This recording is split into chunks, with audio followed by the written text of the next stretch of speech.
Sa ilalim ng bughaw at walang ulap na langit ng Len, Guanajuato, kung saan ang amoy ng bagong giling na kape ay humahalo sa banayad na usok ng kopal na umaalingasaw mula sa mga sinaunang simbahan. Isang lumang bahay na adobe na kulay asul ang tahimik na nakatayo sa gitna ng lumang kalye ng San Juan de Dios. Doon naninirahan ang pamilyang Herrera. Bago tayo magsimula, mag-like at mag-subscribe dahil may mga bagay dito na kailangan mong malaman bago ang sinuman. Si Joaquin Herrera, isang lalaking may makapal na braso at balat na batik ng brasa, ay isang mekaniko sa isang Ford dealership na nasa gilid ng lungsod. Mahilig siyang magsuot ng parehong itim na kamiseta araw-araw, kahit pa may 5 eksaktong kopya nito sa aparador. Ang kanyang asawa, si Esperanza, ay sekretarya sa parokya ng San Sebastian, ang simbahan na pinuntahan ng kanilang pamilya tuwing linggo at pista opisyal. Mapayapa ang kanilang buhay, tahimik, simpleng may halong dasal at panata. Sa pagitan nila ay si Mateo, ang kanilang nag-iisang anak, 6 na taong gulang at isinilang sa isang mainit na hapon ng Abril noong 2018, habang ang mga kampana ng simbahan ay nag-aanunsyo ng Angelus. Sa unang tingin, si Mateo ay katulad ng karamihang bata, mahilig sa laruan, sa mga cartoons ng superhero, at sa paghahabol ng manok ng kanyang lola Remedios sa bakuran. Ngunit sa tuwing tumitig ka sa kanyang mga mata, itim, makintab, at parang malalim na balon, may kung anong bumabagabag. Isang lalim na hindi mo inaasahan sa isang batang 6 na taong gulang.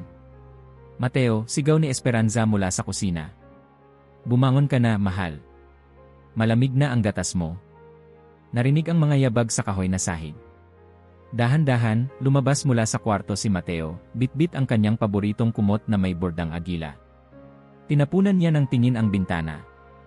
Nay, anya, napanaginipan ko ulit yung mga lalaking may helmet.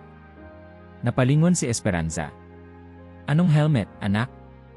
Yung metal. Kinakalansing. Nasa burol sila, may sigawan, at may lalaki na parang nasasaktan. Hinimas ni Esperanza ang kanyang batok, pinilit bumiti. Bangungot lang iyon, mahal ko. Lahat ng bata dumadaan dyan.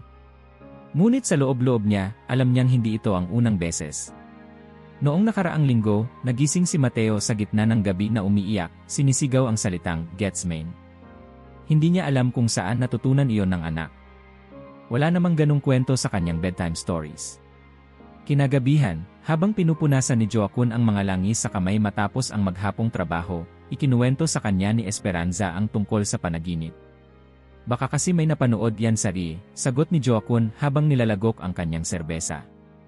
Hindi tayo nanonood ng pelikula tungkol sa mga sundalo. Lalo na yung mga lumang panahon, giit ni Esperanza.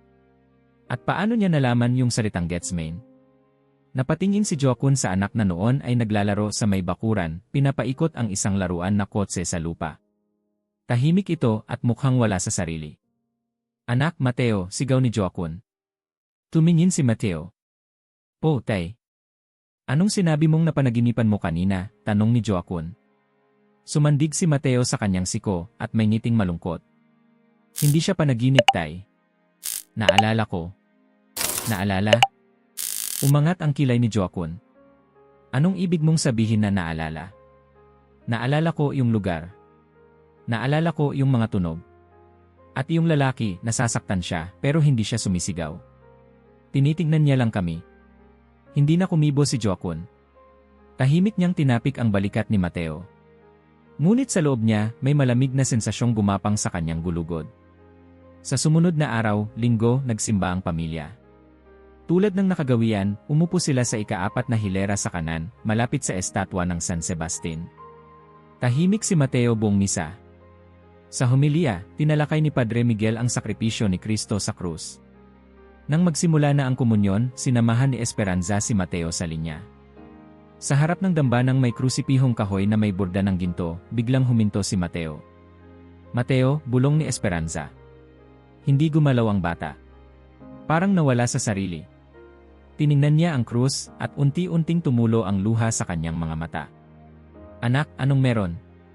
Tanong ni Esperanza, lumuhod sa tabi niya, hinahawakan ang kanyang mga balikat. Bumulong si Mateo, halos hindi marinig, nandoon ako, Nay. Ha? Nandoon ako nung pinako siya. Nakita ko. Madilim. Umuulan. Ang dami nilang sumisigaw. Humikbi si Mateo. Hindi ko siya matulungan. Pag-uwi nila sa bahay, hindi na kumibo si Mateo. Kumain siya ng konting tanghalian at agad umakyat sa kwarto. Si Esperanza ay nanatili sa kusina, hawak ang rosaryo, hindi malaman kung ano ang isipin. Pagkalipas ng ilang minuto, bumaba si Mateo at umupo sa mesa, suot ang kanyang pajama kahit hapon pa lang. Sa harap ng mangkok ng arroz con leche, bigla siyang tumayo, inilagay ang kamay sa dibdib, at bumigkas ng isang panalangin. Amang nasa langit, basbasan mo ang pagkain na ito tulad ng pagbabasbas mo noong kami 5,000 at kumain hanggang mabusog. Halos malaglag ni Jokun ang kanyang tinidor. Saan mo natutunan yan, anak? Tumingin si Mateo sa ama. Matagal ko na pong alam. Bago pa ako mapunta rito. Hindi nakapagsalita ang mag-asawa. Sa labas, patuloy ang tahimik na tunog ng mga kampana mula sa San Sebastian, ngunit sa loob ng bahay, nagsimula na ang isang bagay na magpapabago sa lahat. Mainit ang araw noong ika-14 na ng Setyembre, ang kapistahan ng pagkataas-taasang banal na krus. Ang kalangitan sa Len ay walang bahid ng ulap at ang mga kampana ng simbahan ng San Sebastian ay tumatawag sa mga deboto mula sa bawat sulok ng lumang lungsod. Sa bahay ng pamilyang Herrera, si Esperanza ay nagsuklay ng buhok ni Mateo habang inaawit ang isang lumang oyayi mula sa kanyang kabataan. Maaga tayong aalis ngayon, anak, bulong niya habang inaayos ang kwelyo ng polo ng bata. Espesyal ang araw na ito para sa ating pananampalataya. Alam ko po, sagot ni Mateo na tila ba matagal nang inihanda para sa araw na yon. Bakit mo alam? Tanong ni Esperanza habang sinusuri kung maayos ang pagkakatupi ng pantalon ni Mateo. Ngumiti ang bata. Dahil iyon ang araw na nagsimula ang kadiliman. Napapitlag si Esperanza. Anong ibig mong sabihin, mahal? Wala po, nay, mabilis na sagot ni Mateo. Naisip ko lang. Hindi na niya pinilit pa. Sanay na si Esperanza sa ganitong mga salitang lumalabas mula sa bibig ng kanyang anak, mga salitang tila hindi niya nauunawaan, pero nagpaparamdam ng isang bagay na mas malalim, mas matanda kaysa sa bata. Nang makarating sila sa simbahan, halos puno na ito. Ang amoy ng kopal ay lumulutang sa hangin, halos sa mga luhang binubulong ng mga matatanda, sa mga dasal ng mga kabataan, sa mga yapak ng mga mongha sa gilid ng altar. Pumwesto ang pamilya Herrera sa ika-4 na hilera, sa parehong lugar kung saan sila palaging naupo. Tahimik si Mateo. Hindi siya tulad ng ibang bata na restless o naiinip sa haba ng misa. Nakaupo siya ng tuwid, nakatitig sa altar, parang may inaantay. Habang nagsisimula na ang pag-awit ng kiri, dahan-dahang hinawakan ni Mateo ang kamay ng kanyang ina. Pinisil niya ito, mahigpit. Masakit na po ang hangin, bulong niya. Anong hangin? Tanong ni Esperanza, lumingon. Yung hangin noon, nay. Noong araw na yon. Hindi na sumagot si Esperanza. Pinisil din niya ang kamay ni Mateo at sinabayan ang kanta. Nang magsimula ang homilya ni Padre Miguel, tahimik ang buong simbahan. Malumanay ang kanyang tinig habang tinatalakay ang kahulugan ng krus, hindi bilang instrumento ng paghihirap lamang, kundi bilang sagisag ng tagumpay, ng pag-ibig na hindi nasusukat. Ang krus, wika ng pari, ay hindi katapusan. Isa itong paanyaya sa muling pagkabuhay. Sa bawat salita, tila ba may bumubukas sa loob ni Mateo. Pagkatapos ng homilya, habang nagsisimula ng pumila ang mga tao para sa komunyon, umangat si Mateo sa upuan at tumayo. Hinawakan ni Esperanza ang kamay ng anak, ngunit bigla itong kumawala. Dahan-dahang naglakad si Mateo papunta sa gitna ng pasilyo, ngunit hindi para tumanggap ng komunyon. Tumigil siya sa harap ng krusipiho sa gitna ng altar. Tumitig siya sa mukha ni Kristo. Walang imik ang mga tao sa loob ng simbahan. Parang pinigilan ng lahat ang kanilang paghinga. Isang bata, 6 na taong gulang, nakatayo sa gitna ng dambana, umiiyak. Hindi umaatungal. Tahimik lang, pero ang mga luha ay patuloy na dumadaloy mula sa kanyang mga mata. Mateo, mahinang tawag ni Joaquin mula sa kanilang pwesto. Tumayo siya, lalapitan na sana ang anak nang biglang magsalita si Mateo. Doon ako nakatayo, anya. Sa ilalim ng langit na naging itim. Doon sa tabi ng bato. Nakita ko siya. Nakita ko siyang pinako. Nagkagulo ang katahimikan. May lumingon, may nagtakip ng bibig. Si Esperanza ay mabilis na lumapit sa anak, niluhuran siya at hinawakan ang kanyang mga balikat. Anak, ano nang sinasabi mo? Nanginginig ang kanyang boses. Nandoon ako, nay, ulit ni Mateo. Nandoon ako nung namatay ang guro. Pinilit ni Jokun ang sarili na manatiling kalmado. Nilapitan niya ang mag-ina, yumuko sa tabi nila at marahang kinausap si Mateo. Anong nakita mo, anak? Si Mateo ay hindi umiwas sa tingin. Nakita ko ang dugo. Ang mga pako. Ang langit na parang gabi sa tanghaling tapat. Ang lupa'y umuga. Lahat ay sumigaw pero siya tahimik lang. Lalong humigpit ang hawak ni Esperanza sa anak. Si Padre Miguel ay lumapit mula sa altar, hawak ang kanyang krus. Tumingin siya kay Mateo. Anak, sabi niya, saan mo natutunan ang mga ito? Hindi sumagot si Mateo. Tumayo siya, pinunasan ang mga luha gamit ang manggas ng kanyang polo at humarap sa pari. Hindi ko po ito natutunan. Naalala ko po. Pagkatapos ng misa, umalis ang pamilya nang hindi kumakain ng merienda sa labas, tulad ng nakagawian. Tahimik silang naglakad pa uwi, si Mateo ay nasa gitna ni na Esperanza at Joaquin.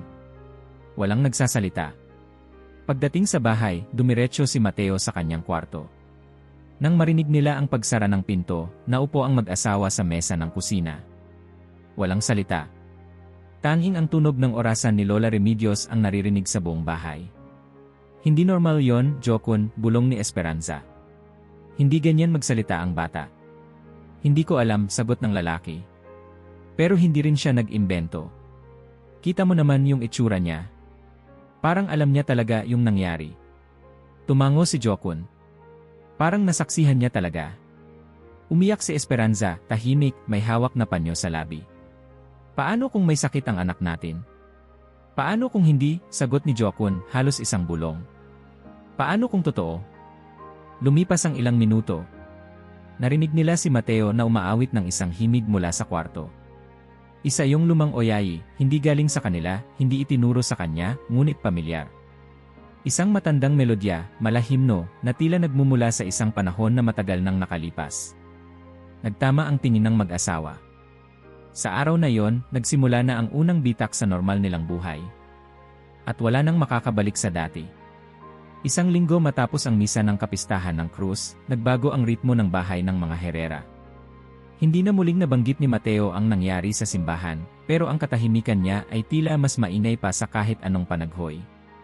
Sa umaga, bumabangon pa rin siya ng maaga, kumakain ng almusal, at naglalaro sa bakuran, pero may bago sa kilos niya, isang pagkaalerto, na parang may mga tinig na pamilyar lang sa kanya ang naririnig niya sa diwa. Mateo, mahal, gusto mo ba ng karnitas? Tanong ni Esperanza isang tanghali habang naghahanda ng tanghalian. Tumingin si Mateo, kumunot ang noo at umiling. Hindi po ako kumakain yan, Nay. Hindi. Paborito mo dati yan. Nagbago na po ang panlasa ko, sabi ng bata habang pinapatad ang lupa gamit ang laruan niyang truck. Saka hindi kami kumakain ng baboy. Sinalubong siya ng ina ng mahinang ngiti. Sinong kami? Yumuko si Mateo, parang biglang naalimpungatan sa sinabi. Yung mga tao ko. Yung mga kasama ko noon. Yung mga sumusunod sa guro. Napabuntong hininga si Esperanza. Pumasok siya sa kusina, kinuha ang lumang notebook ng parokya na hindi na ginagamit at isang lapis. Umupo sa mesa at nagsimulang magsulat. Araw 8 matapos ang misa. Mateo, ayaw sa baboy. Sabi, hindi kami kumakain yan. Mula noong araw na yon, naging ugali na niya ang itala ang bawat kakaibang sinasabi ng kanyang anak. Hindi dahil gusto niyang ipagyabang ito, kundi dahil kailangan niyang maunawaan. Hindi niya masabi kahit kay Padre Miguel, ni kay Joaquin, ang bigat na unti-unting bumabalot sa kanyang puso. Ngunit ang mga salita ni Mateo ay parang mga binhi na unti-unting nagkakaugat. Isang hapon, habang nagwawalis si Esperanza sa bakuran, lumapit si Mateo na may hawak na dakot ng lupa. Nay, bulong niya, iba ang amoy ng lupa sa Jerusalem tuwing umuulan. Tumigil si Esperanza. Hawak pa rin ang walis, hindi niya alam kung dapat siyang tumawa, umiyak, o tumakbo papasok. Umupo siya sa bangkito malapit sa puno ng kahel at tinapik ang kanyang dibdib. Bakit mo alam yan, anak? Tumingin si Mateo sa langit, pagkatapos ay muling tumingin sa kanya. Dahil nandoon ako. Nilakad ko yung mga kalye. May mga bato, nay mga cobblestone din, pero masiksik. Mas matulis. Mas mainit ang lupa. Pumasok si Esperanza sa bahay at isinulat ang lahat. Araw 11. Mateo, amoy ng lupa sa Jerusalem. Mainit. Bato. Cobbled street. Nang gabing iyon, habang nagliligpit sila ng hapagkainan, sinabi ni Mateo ang isang bagay na nagpabagsak sa hawak na baso ni Joacon. Alam niyo ba na bago ipako sa krus ang isang tao, pinapainom muna siya ng alak na may halong apdo? Si Joacon ay napatayo, nanginginig ang mga daliri habang pinupulot ang nabasag na salamin. Saan mo narinig yan? Tanong niya, halos hindi makapagsalita. Nakita ko, sagot ni Mateo na parang simpleng paliwanag lang iyon. Inalok nila sa kanya. Pero hindi niya ininom. Sabi niya kailangan niyang maramdaman ang sakit para matubos tayo. Walang imik ang mag-asawa. Nang matulog na si Mateo, nanatili silang gising sa kusina, si Esperanza ay hawak ang notebook, si Joacon ay tahimik na pinapaikot ang tasa ng kape sa mesa. Hindi kaya nanaginip lang talaga siya, bulong ni Joacon. Hindi na nanaginip ang bata ng ganitong klase ng detalye. Hindi ganyan ka-eksakto, sagot ni Esperanza. Kasi kung totoo yan. Alam kong hindi mo gusto yan, pero Joacon paano kung hindi ito imahinasyon lang? Muling nagkaroon ng bigat ang katahimikan sa pagitan nila. Ilang minuto ang lumipas bago nagsalita muli si Joacon. May binanggit siyang sundalo dati, di ba? Marco. Tumango si Esperanza. Sinabi niya yon habang naglalaro sa lupa. Sinabi niyang si Marco ang nagpako sa mga paa ng guro. Hindi tinuturo yan sa katekismo. Wala tayong kilalang pelikula na may sundalong Marco. Isinulat ni Esperanza sa notebook. Araw 12. Mateo, sundalong Marco. Galos sa noo. Laging may ninunguya. Siya ang nagpako sa paa ni Jesus. Kinabukasan, habang nag-aalmusal sila, bigla na namang nagsalita si Mateo. Alam mo, Nay, si Bartimeo umiiyak nung nakakita na siya. Umupo siya sa lupa at tiningnan yung langit. Sabi niya, ganito pala kabughaw ang kulay ng langit. Binitiwan ni Esperanza ang kutsara. Saan mo narinig yan? Wala po. Nandoon ako. Anong itsura ni Bartimeo? Maitim ang balat, marumi ang damit. Amoy pawis. May puting tela sa ulo. Palaging nakaupo sa gilid ng kalsada. Isinulat ni Esperanza lahat. Hindi na siya nagtanong kung totoo. Gusto na lang niyang maitala bawat himaymay ng detalye. Makalipas ang ilang araw, habang naglalakad sila pauwi galing simbahan, tinanong ni Mateo, Nay, naaalala mo ba yung malaking pitsel sa bahay ni Mara? Anong Mara, anak? Yung kapatid ni Lazaro. May pitsel siya na halos kasing laki ko. Ginagamit niya sa tubig at langis. Hindi na sumagot si Esperanza. Lumingon siya kay Joacon, na tahimik lang ding naglalakad, pero mahigpit ang hawak sa kamay ng anak. Pagsapit ng gabi, binuksan ni Esperanza ang isang lumang kahon kung saan siya nagtatago ng mga alaala, litrato ni Mateo bilang sanggol, rosaryo ng kanyang lola, at isang maliit na kwaderno na may pahina na halos puno na. Sa itaas ng bawat pahina ay may petsa. Sa ibaba, mga salita ni Mateo na parabang hindi mula sa kanya. Hindi po siya sumigaw kahit masakit na. Dumaan kami sa pintuang daan ng tupa. Yung mga babae, laging may takip sa ulo. Si Judas ay laging galit kapag hindi siya ang tagapamahala ng pagkain. Kinabukasan, habang naglilinis si Esperanza ng mga bangko sa simbahan, nilapitan siya ni Padre Miguel. Napansin ko, medyo tahimik ka nitong mga araw, Hija. Maraming iniisip, Father, sagot niya, pilit ang ngiti. May kinalaman ba ito sa anak mo? Saglit siyang tumahimik. Hindi ko po alam kung paano ipapaliwanag. Pero, Father, may mga bagay na sinasabi siya na hindi ko maunawaan. Mga bagay na may kinalaman sa pananampalataya. Tumango si Esperanza. Pero hindi yung mga tinuturo namin sa simbahan. Parang mas malalim. Parang galing sa isang lugar na hindi ko alam kung panaginip o alaala. Tumingin si Padre Miguel sa kanya, seryoso ang mukha. Mag-ingat ka, Hija. Ang mga bata ay maaaring maging kasangkapan ng espiritu, pero maaari rin silang lokohin ng ibang espiritu. Naniniwala po ba kayong posible na ang isang bata ay makaalala ng bagay mula sa ibang buhay? Hindi agad sumagot ang pari. Ang Diyos ay may mga lihim na hindi natin kayang sukatin. Nang gabi ring iyon, habang tulog na si Mateo, muling naupo ang mag-asawa sa kusina. Binuklat ni Esperanza ang kanyang kwaderno, itinutok sa liwanag ng ilaw. Hindi na tayo pwedeng magpanggap na normal lang to, Joacon, bulong niya. Kailangan natin ng tulong. Pero hindi kung kani-kanino lang. Kailangan ng taong marunong. Kaninong tulong? Tanong ni Joaquin habang pinapanood ang apoy sa kalan. Hindi ko pa alam. Pero ang sigurado, may sinasabi si Mateo na hindi natin pwedeng ipagkibit balikat. Sa silid ni Mateo, ang bata ay nakatihaya, nakatingin sa kisame, at pabulong na bumibigkas ng mga salitang tila wala sa wikang Pilipino. Para bang kinakausap ang isang kaibigang hindi nakikita sa pagitan ng mga anino ng gabi. Madaling araw sa Len. Ang malamig na hangin ng Oktubre ay humahaplos sa mga bintana ng adobe house ng pamilyang Herrera.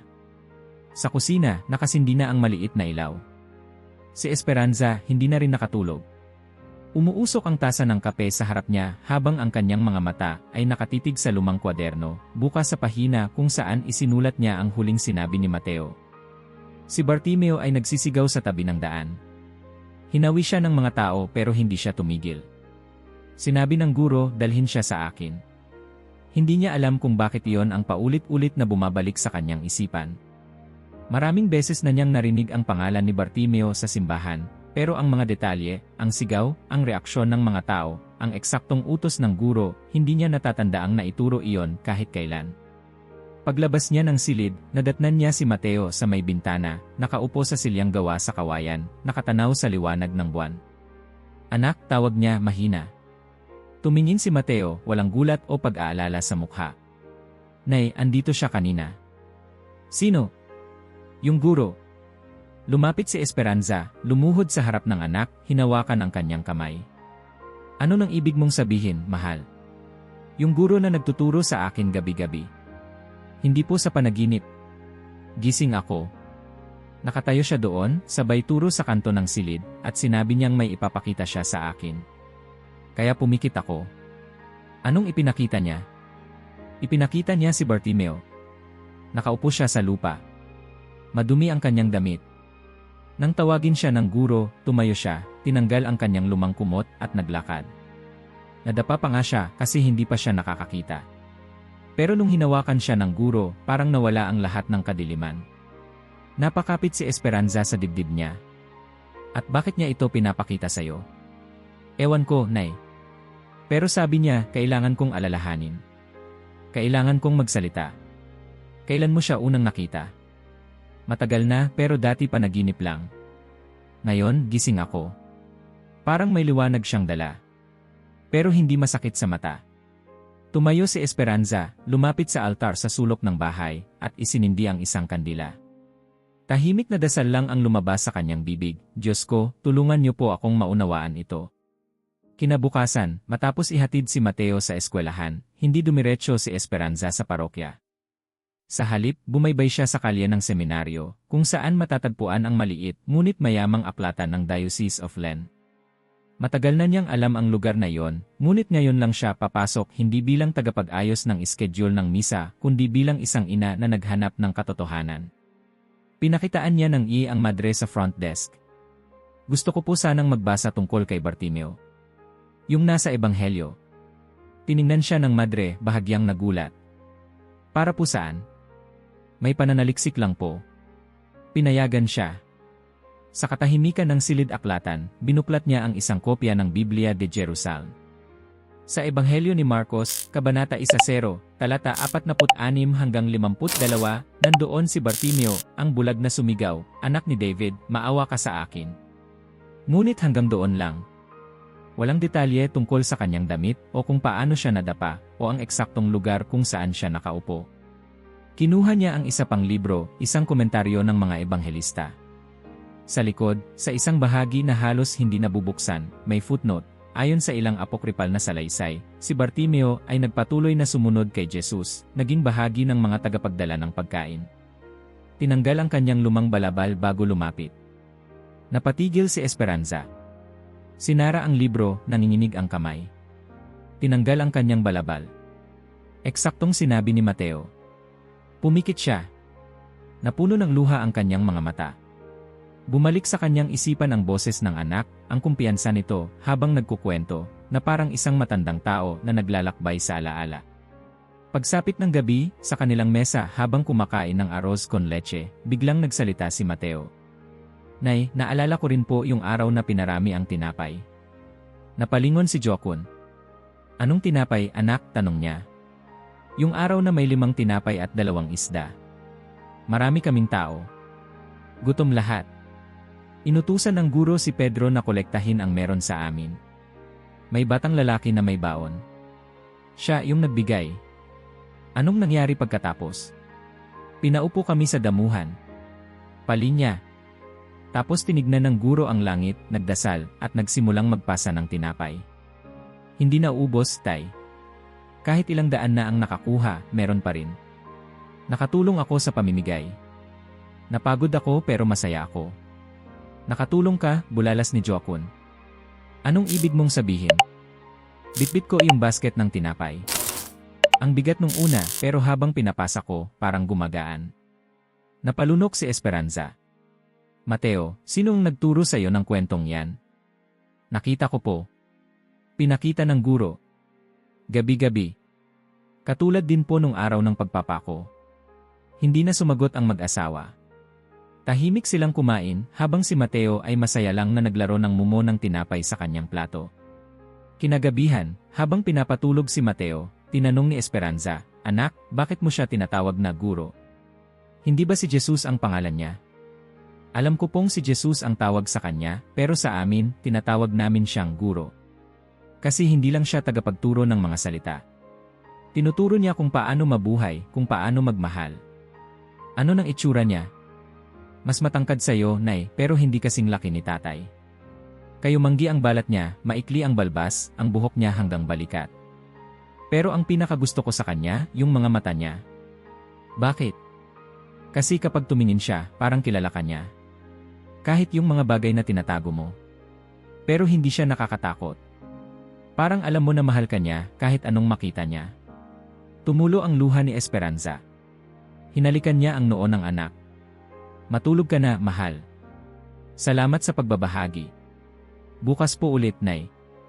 Babalik po siya mamayang gabi.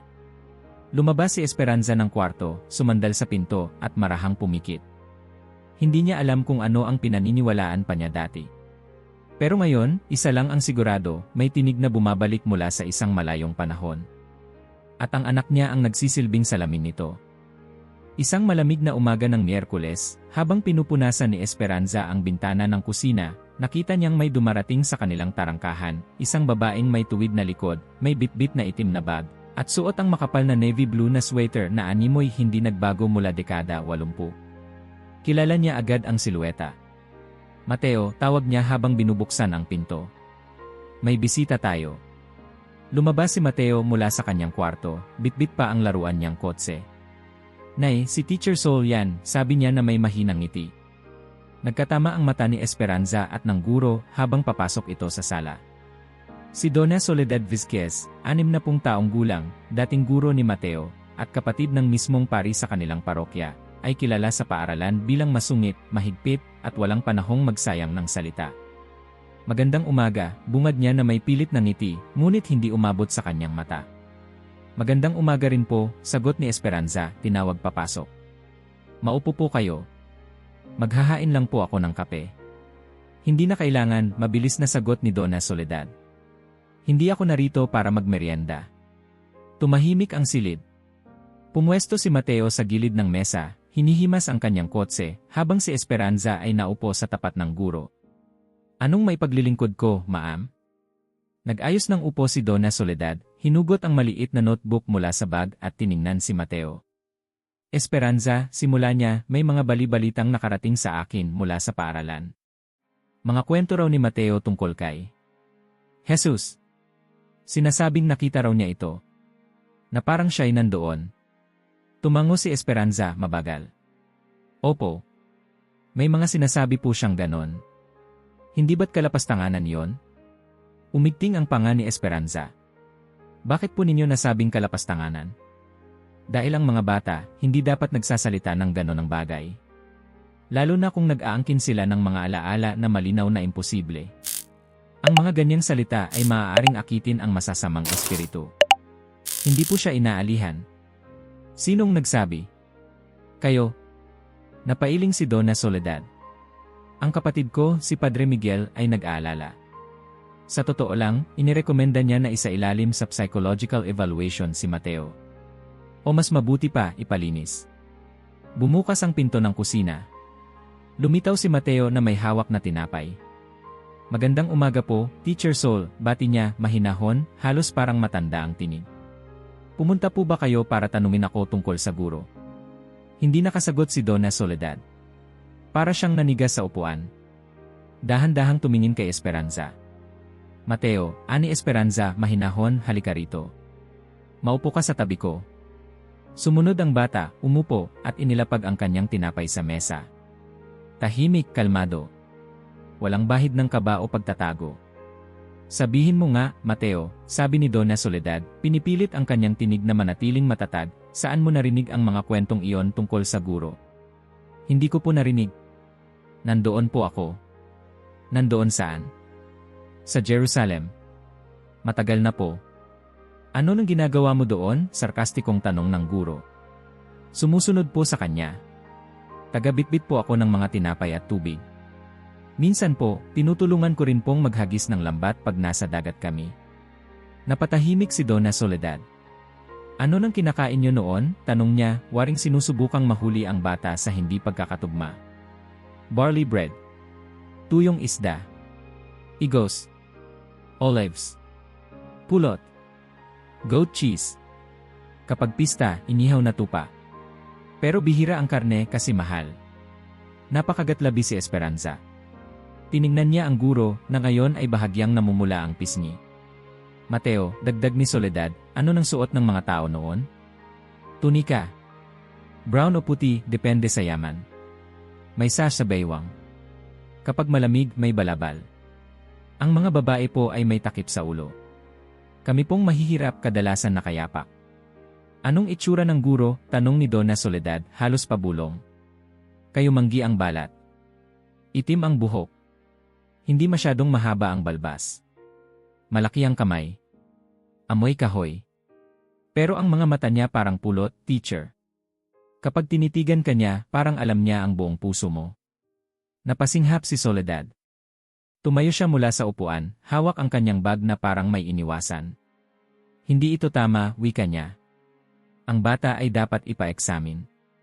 Bakit po? Tanong ni Esperanza. Dahil hindi natin maipaliwanag ang sinasabi niya. Dumiretso sa pinto si Donna Soledad. Kakausapin ko si Padre Miguel. Hindi ito pwedeng hayaang magpatuloy. Pag alis niya, tumingin si Mateo kay Esperanza. Galit po ba siya? Hindi, sagot ng ina. Takot lang siya. Bakit po? Kasi may mga bagay na hindi niya maintindihan. Umupo silang mag-ina sa sala, katahimikang parang dasal ang bumalot sa kanilang paligid. Sa labas, ang mga kampana ng San Sebastian ay muling tumunog, tila nagpapaalala na may mga tanong na hindi kayang sagutin ng libro, at may mga sagot na tanging ang puso lang ang kayang tanggapin. Maagang gumising si Joaquin sa tugtog ng tandang ng kapitbahay. Ang lamig ng umaga ay dumampi sa sementong sahig habang sinusuot niya ang lumang bota. Sa kusina, nakababad na ang kape at may mahinang singaw ng tsokolate. Si Esperanza ay nakatalikod, nakasuksok ang buhok at tahimik na nag-aayos ng mesa. Walang nagsalita, naroon pa rin sa hangin ang bigat na iniwan ni Donna Soledad kahapon, ang masikip na question sa anyo ng ipapa-examine, ipapalinis. Tulad ng lagi, pumasok si Mateo na parang alon na humahaplos sa baybayin, marahan, walang yabang, dala ang laruan niyang kotse. Umupo siya sa bangkong kahoy, tumitig sa tasa ng gatas, at tila nakinig muna sa isang tunog na tanging siya lang ang nakakarinig. Pagkatapos ay nagtaas ng paningin. Nay, mahinang sabi niya, nagbalik siya kagabi. Ang guro, tanong ni Esperanza, hindi umiikot ang tingin sa ginagatasang kape. Opo, sagot ni Mateo. Mas maliwanag siya ngayon. At mas tahimik. Lumingon si Joaquin, pinipilit gawing magaan ang boses. Anong itinuro niya naman? Hindi po aral, wika ng bata. Pangalan. Napatingin si Esperanza at Joaquin, sabay, na tila may sabuatang biglang nasira. Pangalan, halos sabay nilang ulit. Opo. Tumapat si Mateo sa mesa, ibinaba ang laruan, at dahan-dahang itinuro ang dibdib niya. Ang pangalan ko noon.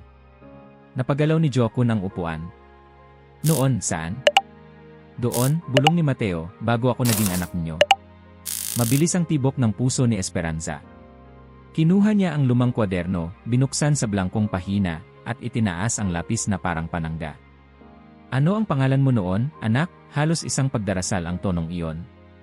Huminga ng malalim si Mateo, tumitig sa mga palad, at sa kabinitawan, banayad, parang natutong pakawalan ang isang lihim na matagal nang nakapulupot sa dibdib. Samuel, wika niya. Samuel, anak ni Aaron. Tumigil ang orasan ni Lola Remedios sa kanilang pandinig, kahit patuloy ang tiktak nito sa pader.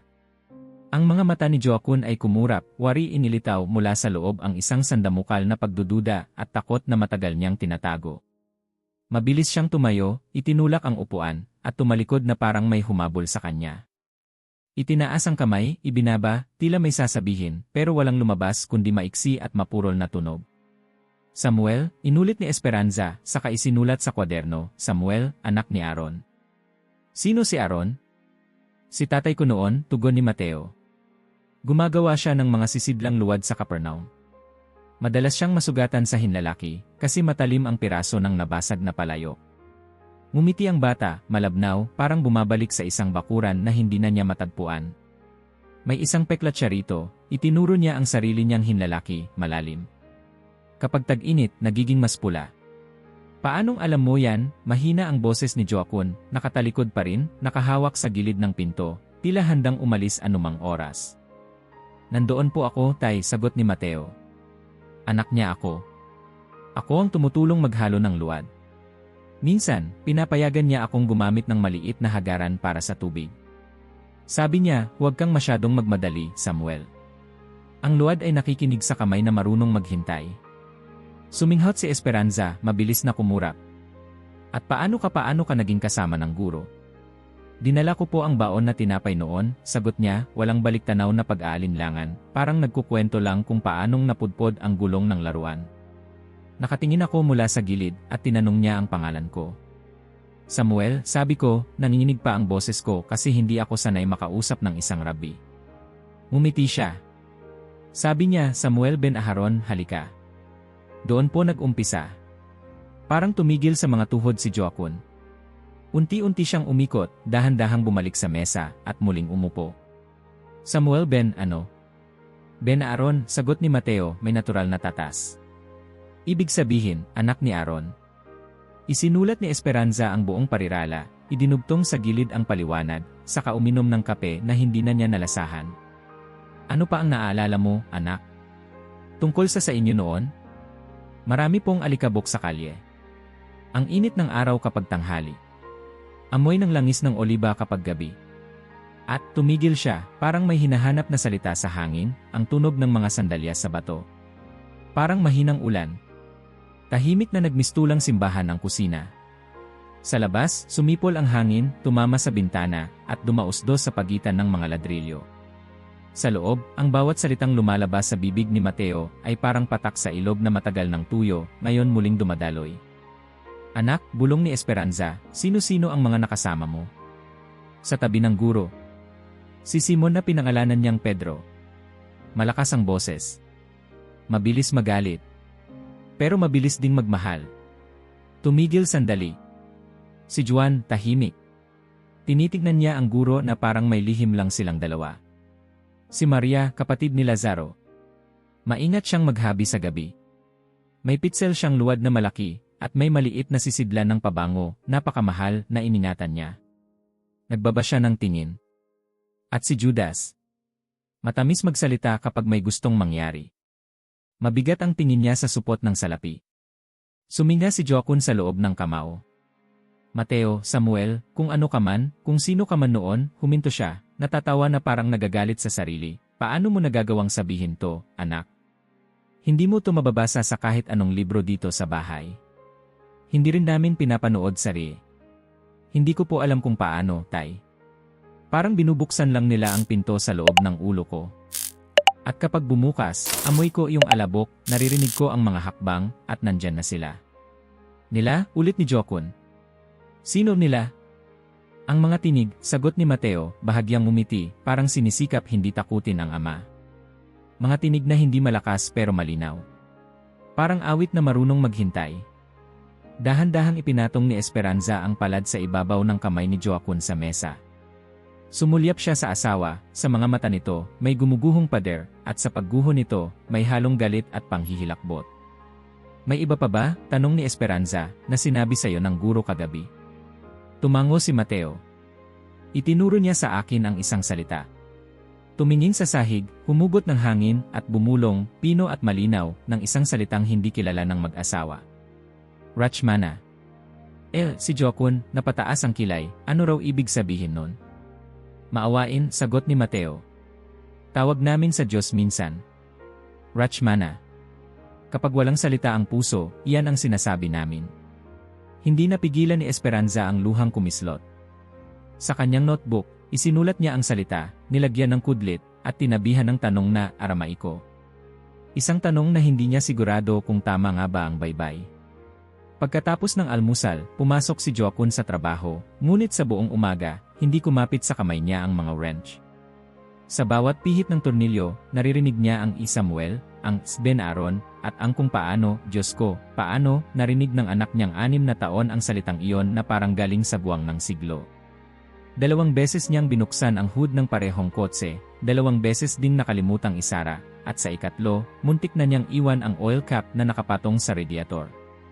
Gago, bulong niya sa sarili, ngunit hindi niya magawang ipaskil ang sanay na inis, puro panginginig, puro pagkatigagal. Sa dulo ng araw, umiwas siya sa mga mata ng katrabaho. Pagod lang, sambit niya. Maaga akong babalik bukas. Sa parokya, si Esperanza ay nag-ayos ng schedule ng kumpisal, tumugon sa tawag ng isang pamilyang nangangailangan ng misa para sa yumaw, at naglista ng mga koro para sa linggo. Ngunit sa pagitan ng bawat tawag, itinatago niya sa ilalim ng mesa ang kwaderno, ibinubukas sa pahinang may malalaking titik, Samuel, anak ni Aaron. Tuwing dumaraan si Padre Miguel, itinatabi niya ito na parang kasalanan. At kapag humuhugot siya ng hininga, napapansin niyang may ritmong bago ang kanyang paghinga, para bang sinasabayan niya ang isang salitang ayaw niyang bitawan, Rachmana. Hapon na nang umuwi siya, dala ang gawain sa bahay at ang isang pagod na hindi sa katawan nakapaloob. Sa bakuran, nakaupo si Mateo sa lilim ng puno ng kahel, nakadipa sa lupa ang laruan niyang kotse. Sa tabi niya, may mga guhit sa alikabok, mga linya, tila mga titik na hindi pamilyar sa kanya. Umupo si Esperanza sa tabi niya, dahan-dahan, upang hindi mawasak ang mapa sa lupa. Anak, malambing niyang wika, ano ang iginuguhit mo? Titik, sagot ni Mateo. Hindi ko alam ang tawag sa atin. Ganito ang sulat namin noon. Inilapit niya ang daliri sa buhangin, gumuhit ng mga hugis na may matatalim na kanto, at pinahabang buntot, may mga tikwas na parang tinuklap na dahon. Ito ang S, sabi niya, pero iba noon ang tunog. Ito ang N, ito ang E, kumindat siya, masaya sa lihim na parang batang nakatuklas ng paboritong taguan.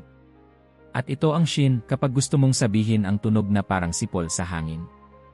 Tinitigan ni Esperanza ang mga guhit na yon, pinilit itanim sa isipan.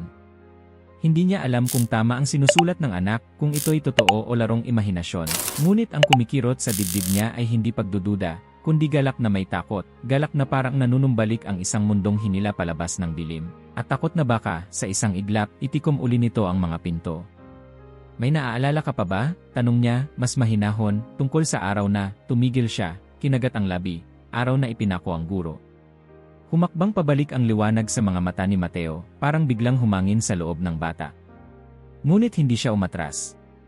Umupo siya ng tuwid, at ang laruan niyang kotse ay tinabig papalayo, marahang-marahan, na para bang paggalang sa isang altar na biglang nabuo sa alikabok. May mga helmet na kumikislap, simula niya, mahina, mga sibat na may madidilim na dulo. May lalaking nagngangalang Marco, tumingin siya kay Esperanza, siya ang may galos sa noo. Matagal na yon, tuyo na, pero minsan kinakamot niya kapag naiinitan. Humigop siya ng hangin. Naririnig ko ang paghataw sa pako. 3. 2 sa kamay, 1 sa paa. Ang tunog na hindi ko kaya ilarawan. Parang may humihiwa sa kaluluwa. Nilapat ni Esperanza ang palad sa pisngi ng anak. Pwede mong huminto, anak. Umiling si Mateo. Hindi po. Kailangan kong sabihin kasi ito ang ibinigay niyang pangalan kasama ng kwento. Pinikit niya ang mga mata. Nauuhaw siya. Sinabi niyang nauuhaw siya. At nang inabot ang suka, halos hindi niya nainom. Tumingin siya sa langit at parang napasinghap, parang nakitid ang mundo sa pagitan ng dalawang tibok ng puso. Pagkatapos dumilim, umuga ang lupa. Mula sa malayo may tunog na parang napunit na tela. At sa syudad, may mga taong naglalakad na putlang-putla, parang bumangon mula sa mahimbing na tulog. Napayakat si Esperanza, mahigpit, hindi lamang upang aliwin ang anak, kundi upang pigilan ang sariling mga tuhod na hindi na kayang humawak sa bigat ng lahat. Tumitig siya sa langit, sa mga dahon ng kahel na dahan-dahang gumagalaw, at bumulong na parang lihim, Rachmana. Pagdating ni Jokun bandang dapit hapon, may alon na sa kanyang paglalakad, hindi ng pagod, kundi ng pag-iwas. Sa gate, pinakiramdaman niya muna ang sariling dibdib, saka kumatok. Hindi niya alam kung bakit kumakatok siya sa sariling bahay, pero parang may hangganang kailangang igalang. Dahan-dahan siyang pumasok, nadatnan niya si Esperanza at Mateo sa bakuran, magkayakap, at ang banayad na guhit sa lupa na parang sulat ng di kilalang kamay. Anong, sumamid ang salita, anong ginagawa ninyo? Nagkukwento si Mateo, sagot ni Esperanza, hindi binitiwan ang pagkakayakap. Tungkol sa tumitig siya sa asawa, may panawagan sa tingin, pangalan niya noon. Kilala ko na, sabi ni Jokun, halos hindi gumagalaw ang labi. Samuel, anak ni Aaron. Tumango si Esperanza. May mga titik din siyang alam. At mga salita. Itinaas niya ang kwaderno, ipinaabot. Basahin mo kung kaya mo. Kinuha ni Jokun ang kwaderno na parang bomba. Binuklat niya at nakita ang pahina, Samuel, anak ni Aaron. Sa gilid, Capernaum.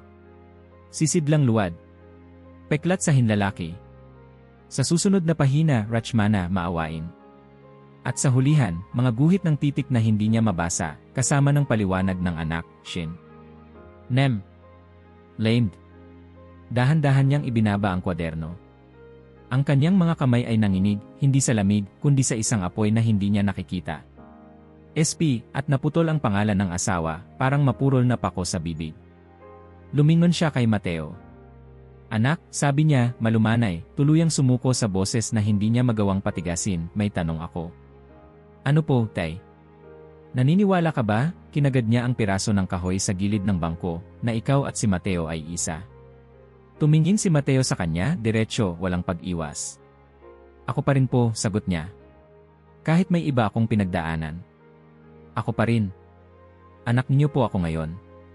Iyon ang mas totoo kaysa sa kahit ano. Naubos ang hangin sa dibdib ni Jokun.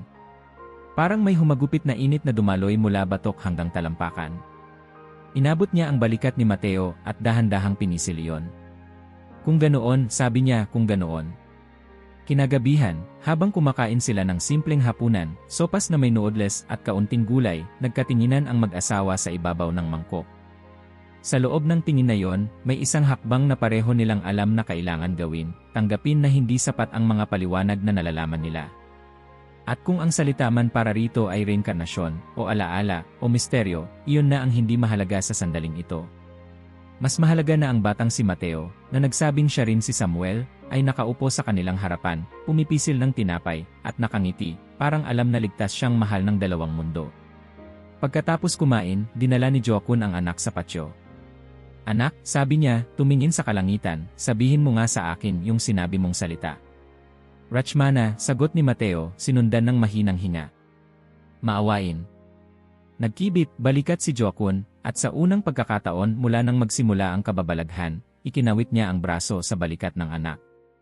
Kung may maawain, bulong niya, baka kaya rin niya akong tulungan matutong maniwala ng hindi natatakot. Tutulungan ka po niya, tay, sagot ni Mateo. Ganyan po ang guro. Hindi niya pinipilit. Pero hindi rin siya umaalis. Sa loob, nakaupo si Esperanza sa mesa, hawak ang rosaryo at ang kwaderno, at may ngiting tila umiilaw mula sa loob. Isinulat niya ang huling linya ng araw, ngayong gabi, tinanggap na ni Jokun na may higit pa sa ating nakikita. Hindi pa tapos ang mga tanong. Pero nagsimula na ang paglalakbay. Pumikit siya, ipinatong ang palad sa pahina, at bumulong, salamat. Di naglaon, pumusyaw ang liwanag. Sa kwarto ni Mateo, ang bata ay pabulong na umaawit ng isang himig na tila mula sa malayong baybayin. Si Jokun, sa katabing silid, ay nakatitig sa kisam, hawak ang palad na kanina pa nanginginig, ngayon, kakaibang payapa. At si Esperanza, bago sumara ang kanyang mga mata, ay narinig ang mahina at halos hindi marinig na katok sa tarangkahan, parang pumapaimbabaw sa hangin. 3 beses. Maingat. May dalang layon. Nagkatinginan sila ni Joaquin, sabay na napabangon, at sa pagitan ng kanilang mga puso ay ang isang tanong, sino ang naghahanap sa kanila sa oras na ito ng gabi? Sa may pasimano, umihip ang hangin at nagpakaingay ng dahon ng kahel. Sa sulok ng bahay, sumayaw ang anino ng kandila. At bago pa man maabot ni Joaquin ang seradura, bago pa man humawak ang kamay ni Esperanza sa kanyang braso, alam nilang dalawa, sa paraang hindi kailanman maaabot ng lohika, na sa likod ng pinto ay ang panibagong kabanata ng pagsubok. At kasama nito ang isang panibagong uri ng pag-asa, ang pagdating ng mga taong magtatanong at maaaring maniwala. 3 araw matapos ang pag-amin ni Mateo ng kanyang pangalan mula sa nakaraang buhay, isang lumang kotse ang huminto sa harap ng bahay ng pamilyang Herrera. Maagang umaga yon, ang araw ay halos hindi pa lubusang sumisikat, ngunit may kung anong sigla sa pagaspas ng mga dahon ng kahel at sa mga yapak ni Esperanza sa pasilyo. Pagbukas ng pinto, bumungad ang isang matandang lalaking nakaitim na Amerikana kahit mainit ang panahon. Matangos ang ilong, kulay pilak ang buhok na parang hinaplos ng alikabok ng daan-daang aklat, at may dalang leather na maleta na halatang hindi para sa damit. Sa tabi niya, isang babaeng nasa edad 45, may suot na linen na blouse at pantalon na madalas makita sa mga nagtatrabaho sa disyerto. Hawak niya ang isang clipboard, at sa lig niya'y may nakasabit na kwintas na may piraso ng pulang bato. Magandang araw po, bati ng matanda. Ako po si Don Evaristo Sandoval, mananaliksik ng mga fenomenong historikal at espiritual. Ito po si Dra. Elena Vizquez, isang arkeolohista mula sa Universidad Autónoma de Mexico. Good morning po, pautal na sagot ni Esperanza. Kayo po ba ang pinadalhan ni Padre Miguel? Hindi, sagot ni Don Evaristo, pero ako ang sinulatan ng isa sa kanyang kasamahan sa seminaryo. Napag-alaman ko po ang tungkol sa inyong anak. Humingi lang ako ng ilang araw para masigurong hindi ako pupunta rito dala lang ng chismis. Tumingin si Esperanza sa asawa, na nooy paparating mula sa garahe, at sumenyas ng tahimik, huwag ka munang manghusga. Sa sala, habang si Mateo ay tahimik na nagpipinta gamit ang watercolor sa sahig, sinimulan ang maingat na panayam. Mateo, bungad ni Don Evaristo, ako ay nagbabasa ng mga lumang kwento. Mahilig akong makinig sa mga batang marunong magkwento rin. Gusto mo bang magbahagi? Tumingin si Mateo kay Esperanza na tumango lang ng bahagya. Tumayo siya, pinunasan ang mga daliri at naupo sa sofa. Kung gusto po ninyo, pwede po, sabi ng bata. Tumango si Dra. Elena at inilabas ang voice recorder. Anong pangalan mo, Mateo? Mateo po, sagot ng bata. Pero noon, Samuel. Anak ni Aaron. May bahagyang kumurap sa mata ng doktora. Nagpalitan ng tingin si Evaristo at Elena pero walang sinabing anuman. Nagpatuloy si Mateo. Nakatira kami sa Capernaum. Gumagawa ng palayok si tatay. Madalas masugatan ang hinlalaki niya. Ako ang taga-igib ng tubig at minsan tagadala ng isda kung may huli si Elias. Elena, mahinang tawag ni Evaristo, pakibuksan ang dokumento. Tumango ang doktora, hinugot ang isang makapal na folder. Mula roon, inilabas niya ang larawan ng isang clay tablet na may inskripsyong Hebreo, isa pang pahina ng transkripsyon ng pangalan, Shmuel ben Aharon. Mateo, tanong niya, narinig mo na ba ang salitang ito, sabay turo sa larawan. Tiningnan ito ni Mateo. Yan po ang pangalan ko. Samuel, anak ni Aaron. Muling napatingin ang doktora kay Evaristo, bahagyang namumula ang gilid ng mata. Paano mo alam kung anong nakasulat dyan? Tanong ni Elena, halos hindi humihinga. Hindi ko po alam kung paano. Basta alam ko lang. Yan ang isinulat ni tatay sa takip ng sisidlan na ginawa namin para sa langis ni Miriam. Hindi niya dapat nilagyan ng pangalan, pero gusto niyang maalala ng mga tao na hindi lang siya basta palayok, isa iyong handog. Napasinghap si Elena. May bahagi ng teksto sa Jerusalem na nagsasabing may isang jar of offering mula sa isang Aaron, Potter of Capernaum. Hindi ito kasama sa Biblia. Apocryphal ito. Isa sa mga pinagtatalunan naming teksto sa Israel. Kulay putik po ang sisidlan, dagdag ni Mateo, may pirasong lamat sa bandang kanan, kasi nabagsak bago pinatuyo. Pero ayaw ni tatay palitan. Sabi niya, ang imperpekto ang nagpapaalala sa ating tao lang tayo. Napaupo si Elena, mabigat ang katawan at pinunasan ang mata. Alam mo ba, Mateo, wala pa kaming sinumang batang nakakabigkas ng mga impormasyong yan. At hindi ito tinuturo sa simbahan ni sa eskwela. Ang karamihan ng mga detalye ay nasa mga journal ng mga iskolar at hindi isinasa publiko. Tahimik si Mateo. Tumingin lang siya sa pintuan, parang may inaabangan. Nagpatuloy si Don Evaristo. Mateo, may isa pa kaming tanong. Noong kausap ka raw ng guro, sinabi niya ba kung bakit mo kailangang maalala ang lahat ng ito? Hindi niya diretsong sinabi, sagot ni Mateo. Pero tuwing nagkukwento siya sa akin, palagi niyang sinasabi, walang alikabok ang dapat manatiling nakatabon. Walang alikabok, tanong ni Elena. Nakatabon, ulit ni Mateo. Ibig sabihin, kahit gaano katagal, lalabas at lalabas pa rin ang liwanag. Muli na namang bumagsak ang katahimikan sa loob ng bahay. Sa mesa, inilatag ni Don Evaristo ang mapa ng Jerusalem noong unang siglo. Tinuro niya ang ilang lugar, Getsemani, Golgotha, ang bahay ni Maria at Marta, at bawat tanong na ibinato nila kay Mateo ay sinagot nito ng walang pag-aalinlangan. Anong kulay ng pader sa Golgotha? Abuhin. Minsan mapula kapag may sinag ng araw. Saan ka tumayo noong ipako siya? Sa kanan. Medyo nasa likod. Katabi ng matandang si Eliab. Anong naramdaman mo noon? Parang nabutas ang mundo. At ang puso ko na'y parang natanggal. Hindi nakatiis si Elena. Tumayo siya, lumapit kay Mateo, at lumuhod. Hinawakan niya ang mga kamay ng bata.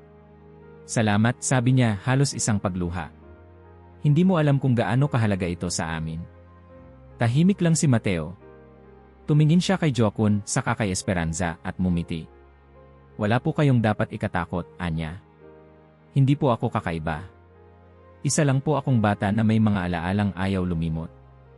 At sa mga salitang iyon, nagsimulang bumukas ang pinto sa mundo, hindi lang para sa pamilya Herrera, kundi para sa mas malawak na tanong na bubulabog sa simbahan, agham, at lipunan. Kinabukasan ng hapon, tahimik ang bahay ng mga Herrera. Si Mateo ay nasa silong ng puno ng kahel, naglalagay ng mga batong parisukat sa lupa, animoy bumubuo ng plano ng isang bahay. Pinagmamasdan siya ni Esperanza mula sa bintana ng kusina habang hinihintay ang kumukulong sabaw ng manok. Sa kabilang mesa, si Joaquin ay nakatigil sa pag-aayos ng alternador, hawak ang screwdriver na parang nalimutan kung para saan iyon. Lumapit si Dra. Elena, dala ang kanyang notebook at recorder, at umupo malapit sa bata.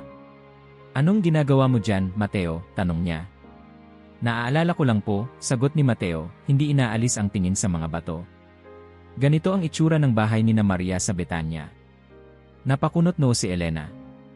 Maria si Maria na kapatid ni Marta at Lazaro. Opo. Ako po ang taga-igib ng tubig kapag may mga bisita sa kanila.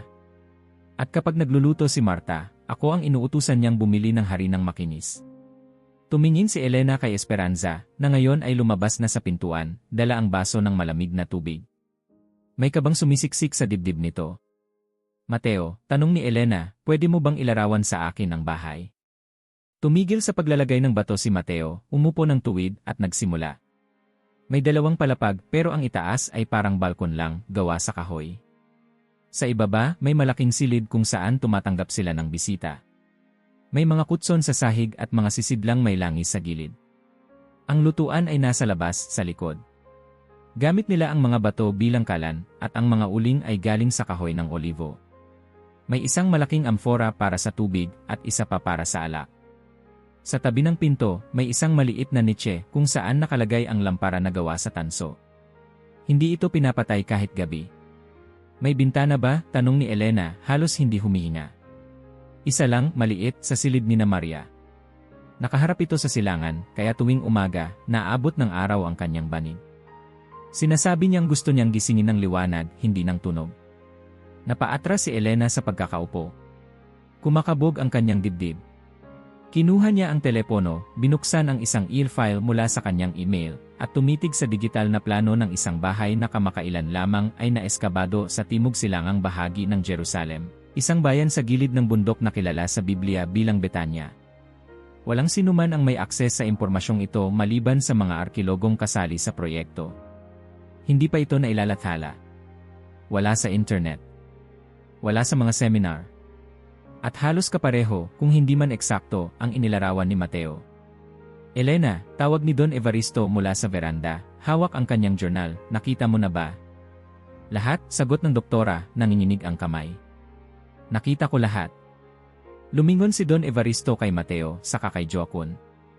Anak, mahinahong wika niya, paano mo naaalala ang lahat ng ito?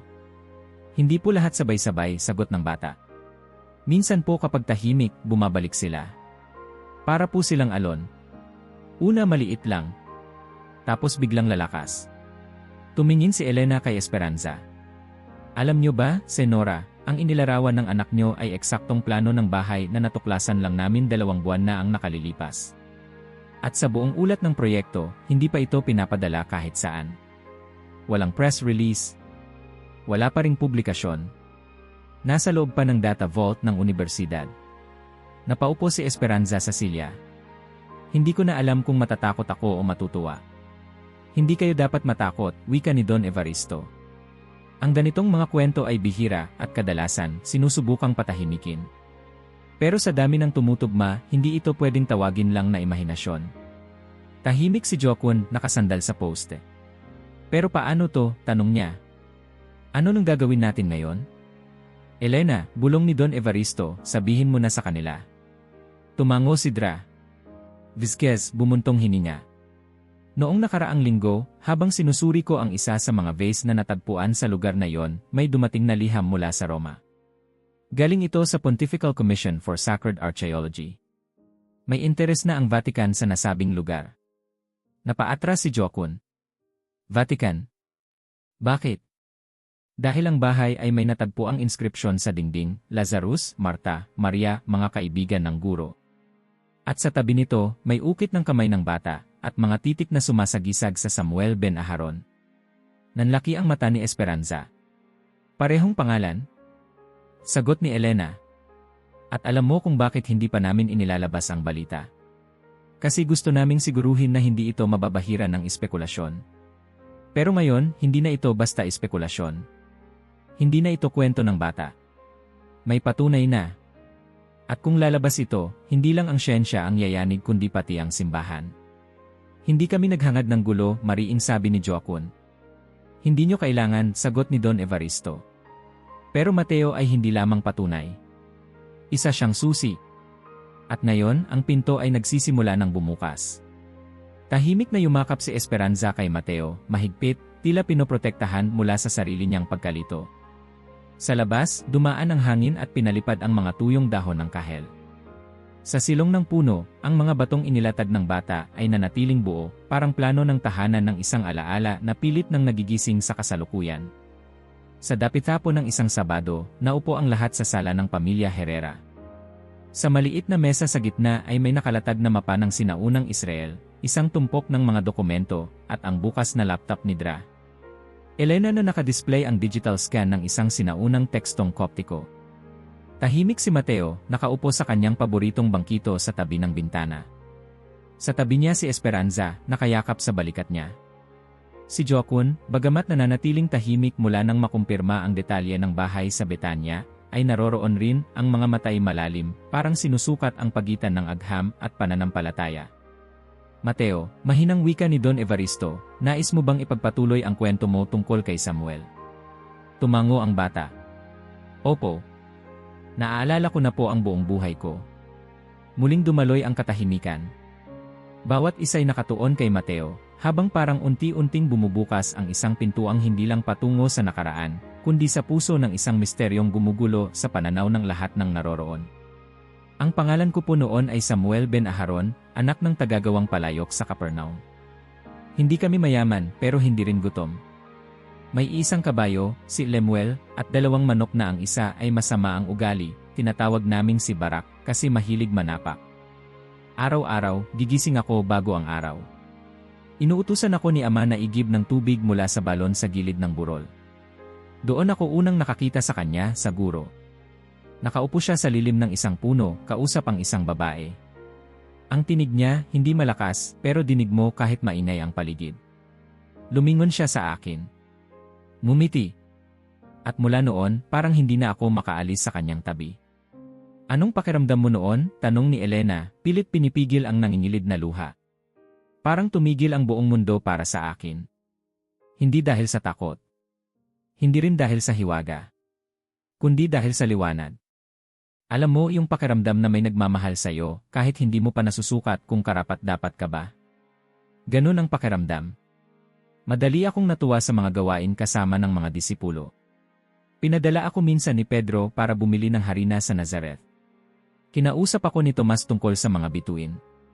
Si Judas madalas akong bigyan ng tinapay. Pero may lungkot sa kanyang mga mata na hindi ko maintindihan noon. Tuwing gabi, tumitigil kami sa mga bahay ng mga tao. Minsan walang pagkain. Minsan, sobra-sobra. Pero ang guro, pareho lang ang tingin sa lahat. Isang beses, nagkasakit ako sa tiyan. Inalagaan ako ni Maria. Sabi niya, Samuel, ang guro ay may plano sa'yo. Huwag mong ituring ang sakit bilang parusa, kundi bilang panawagan. Hindi ko pa yon naintindihan noon. Bata lang ako. Habang nagsasalita si Mateo, tuluyang nagbago ang anyo ni Dra. Elena. Hawak niya ang kanyang kwintas, at dahan-dahang kumikilos ang kanyang labi, waring binibigkas ang panalangin na matagal nang hindi niya inusal. Tumingin siya kay Don Evaristo, saka muling kay Mateo. Alam mo ba, anak, ani Elena, ang pangalan mong Samuel ben Aharon ay lumilitaw sa isang piraso ng sulat mula sa koleksyon ng Nag-Hammadi, sa Egypt. Isang teksto na hindi bahagi ng Biblia, ngunit iniingatan ng mga iskolar dahil sa taglay nitong pananaw mula sa unang siglo. Nilingon siya ni Mateo. May sinabi po ba sila tungkol sa akin? May bahagi, sagot ni Elena, kinukuha ang dokumento mula sa folder. Nakasulat dito sa salin mula sa Koptiko, ang batang nagdala ng banga sa huling araw, anak ni Aaron, na tinawag na Samuel, ay muling babangon sa panahong ang mundo ay nawawala na ang alaala ng liwanag. Tumigil ang hininga ni Esperanza. Hindi ito na ipapakita sa publiko, dagdag ni Elena. At hindi rin ito itinuturo sa mga seminaryo. Pero narito ka ngayon. Buhay. Nagsasalita. Umaalala. Naalala ko rin po ang huling gabi, bulong ni Mateo. Sa silid kung saan kami nagtipon. Tinapik niya ako sa balikat, sabay sabing, Samuel, huwag kang matakot kapag hindi mo ako makita. Nariyan ako kahit wala sa gitna ng iyong mga mata. Napapikit si Elena. Tumulo ang luha. May isa pang inskripsyon sa Qumran, wika ni Don Evaristo, na nagpapahiwatig ng batang tinaguriang tagapagdala ng tubig at tinapay na ngayon, sa lahat ng ating narinig, ay maaaring si Samuel din. Tumingin si Jokun sa lahat ng naroon. Patawad, wika niya, pero paano pa natin malalaman kung totoo lahat ng to? Paano kung nagkakataon lang? O imahinasyon lang ito ng bata? Umangat ang tingin ni Mateo. Tay, bulong niya, hindi po ako nagpapanggap. Hindi ko pinili ito. Pero kapag natutulog kayo, minsan po humihiling ako sa Diyos na sana huwag niyo akong tingnan na parang iba na ako. Ako pa rin po yung anak niyong mahilig sa kotse. Lumuha si Jokun. Anak, patawad. Hindi ako galit. Natatakot lang ako. Umupo siya sa tabi ni Mateo, niyakap ang bata, at sa unang pagkakataon, niyakap din niya ang lahat ng hindi maipaliwanag. Muling nagsalita si Elena, halos paus. Hindi na ito tanong ng paniniwala. Isa na itong panibagong pagbasa sa kasaysayan na marahil hindi lang nakasulat sa mga bato at papel, kundi sa kaluluwa rin. Tumingin siya kay Mateo. At ikaw, Samuel ben Aharon, ay isa sa mga pahina na bumalik upang magkwento. Tahimik si Mateo. Pero sa kanyang ngiti, may katahimikan na hindi kailanman kayang wasakin ng duda, katahimikan ng isang batang may alaala ng pag-ibig na mas malalim pa sa kamatayan. Ang hangin sa Len ay mas malamig kaysa karaniwan sa umagang iyon. Sa labas ng bahay ng pamilya Herrera, dalawang sasakyang may tinted na salamin ang tumigil sa gilid ng kalsada. Hindi bumusina. Tahimik. Maingat. Si Jokun, na noon ay nag-aayos ng motor ng lumang truck, ay agad nakaramdam ng kilabot. Hindi dahil sa panganib kundi dahil sa bigat ng pagdating na parang may dalang pagbabago. Umikot siya, tinawag si Esperanza na noon ay nasa kusina, at nagtama ang kanilang mga mata. Dumating na sila, mahinang sabi ni Jokun. Pagkabukas ng pinto, bumungad ang dalawang lalaking magkaiba ang anyo. Ang isa ay may suot na simpleng abito, kulay abong itim, may kwintas ng krusipisyo sa dibdib. Matangkad, payat, at may mata na parang kayang basahin ang loob mo. Siya si Padre Mateo Martinelli, kinatawan mula sa Congregatio Pro Doctrina Fide, isang matandang sangay ng Vatikano. Ang isa na may nakasuot ng maayos na Amerikana, may salamin, at may hawak na maletang itim. Ito si E.L. Thomas Richardson, isang kilalang psychiatrist ng Harvard University, dalubhasa sa mga kaso ng early memory recollection and identity phenomena. Buenos das, bati ni Martinelli, sa wikang Espanyol, bagamat may matigas na punto. Kami po ay ipinadala upang makinig, hindi upang manghusga. Good morning, sabay sabi ni F. Richardson, bahagyang yumuko. Tahimik na hinayaang pumasok ang mga bisita. Walang salita ang makapuno sa bigat ng presensya nila. Sa loob, si Mateo ay nakaupo sa tabi ng bintana, tila naghihintay. Hindi siya nagulat. Hindi siya nagtanong. Tumingin lamang siya sa kanila at mumiti. Alam ko pong darating kayo, anya, mahinahon. Nagkatinginan sina Jokun at Esperanza. Sa sala, inilatag ni Padre Martinelli ang kanyang pakay. Hindi kami narito upang pabulaanan ang anumang kwento. Ngunit tungkulin naming tiyakin na ang mga ganitong pangyayari ay hindi nagdudulot ng panganib sa pananampalataya o sa kalusugan ng isang bata. Sumingit si E. Richardson. I'm here to observe behavior, language, memory structure. We will conduct tests, non-invasive, child-friendly. Nothing forced. Full parental consent. Napatayo si Esperanza. Patawad po, matapang na wika niya, pero hindi ito eksperimento. Anak ko siya. Hindi exhibit. Hindi misteryo sa museo. Senora, sabat ni Martinelli, naiintindihan po namin ang inyong pangamba. Ngunit tandaan niyo rin, ang mga kwento ng inyong anak ay hindi na nananatili sa inyong tahanan. Ito'y umabot na sa mundo. Hindi namin yan hiniling, mariing dagdag ni Jokun. A. Richardson ay umupo sa tapat ni Mateo, mumiti. Can I talk to you, Mateo? Of course, sagot ng bata, sa Ingles, perpekto ang accent. But I'm not the one who wants to be understood. Napatingin ang doktor kay Martinelli. Did you hear that? Tumango ang pari. Naramdaman ko. Mateo, tanong ni A. Richardson, do you know what a psychiatrist is?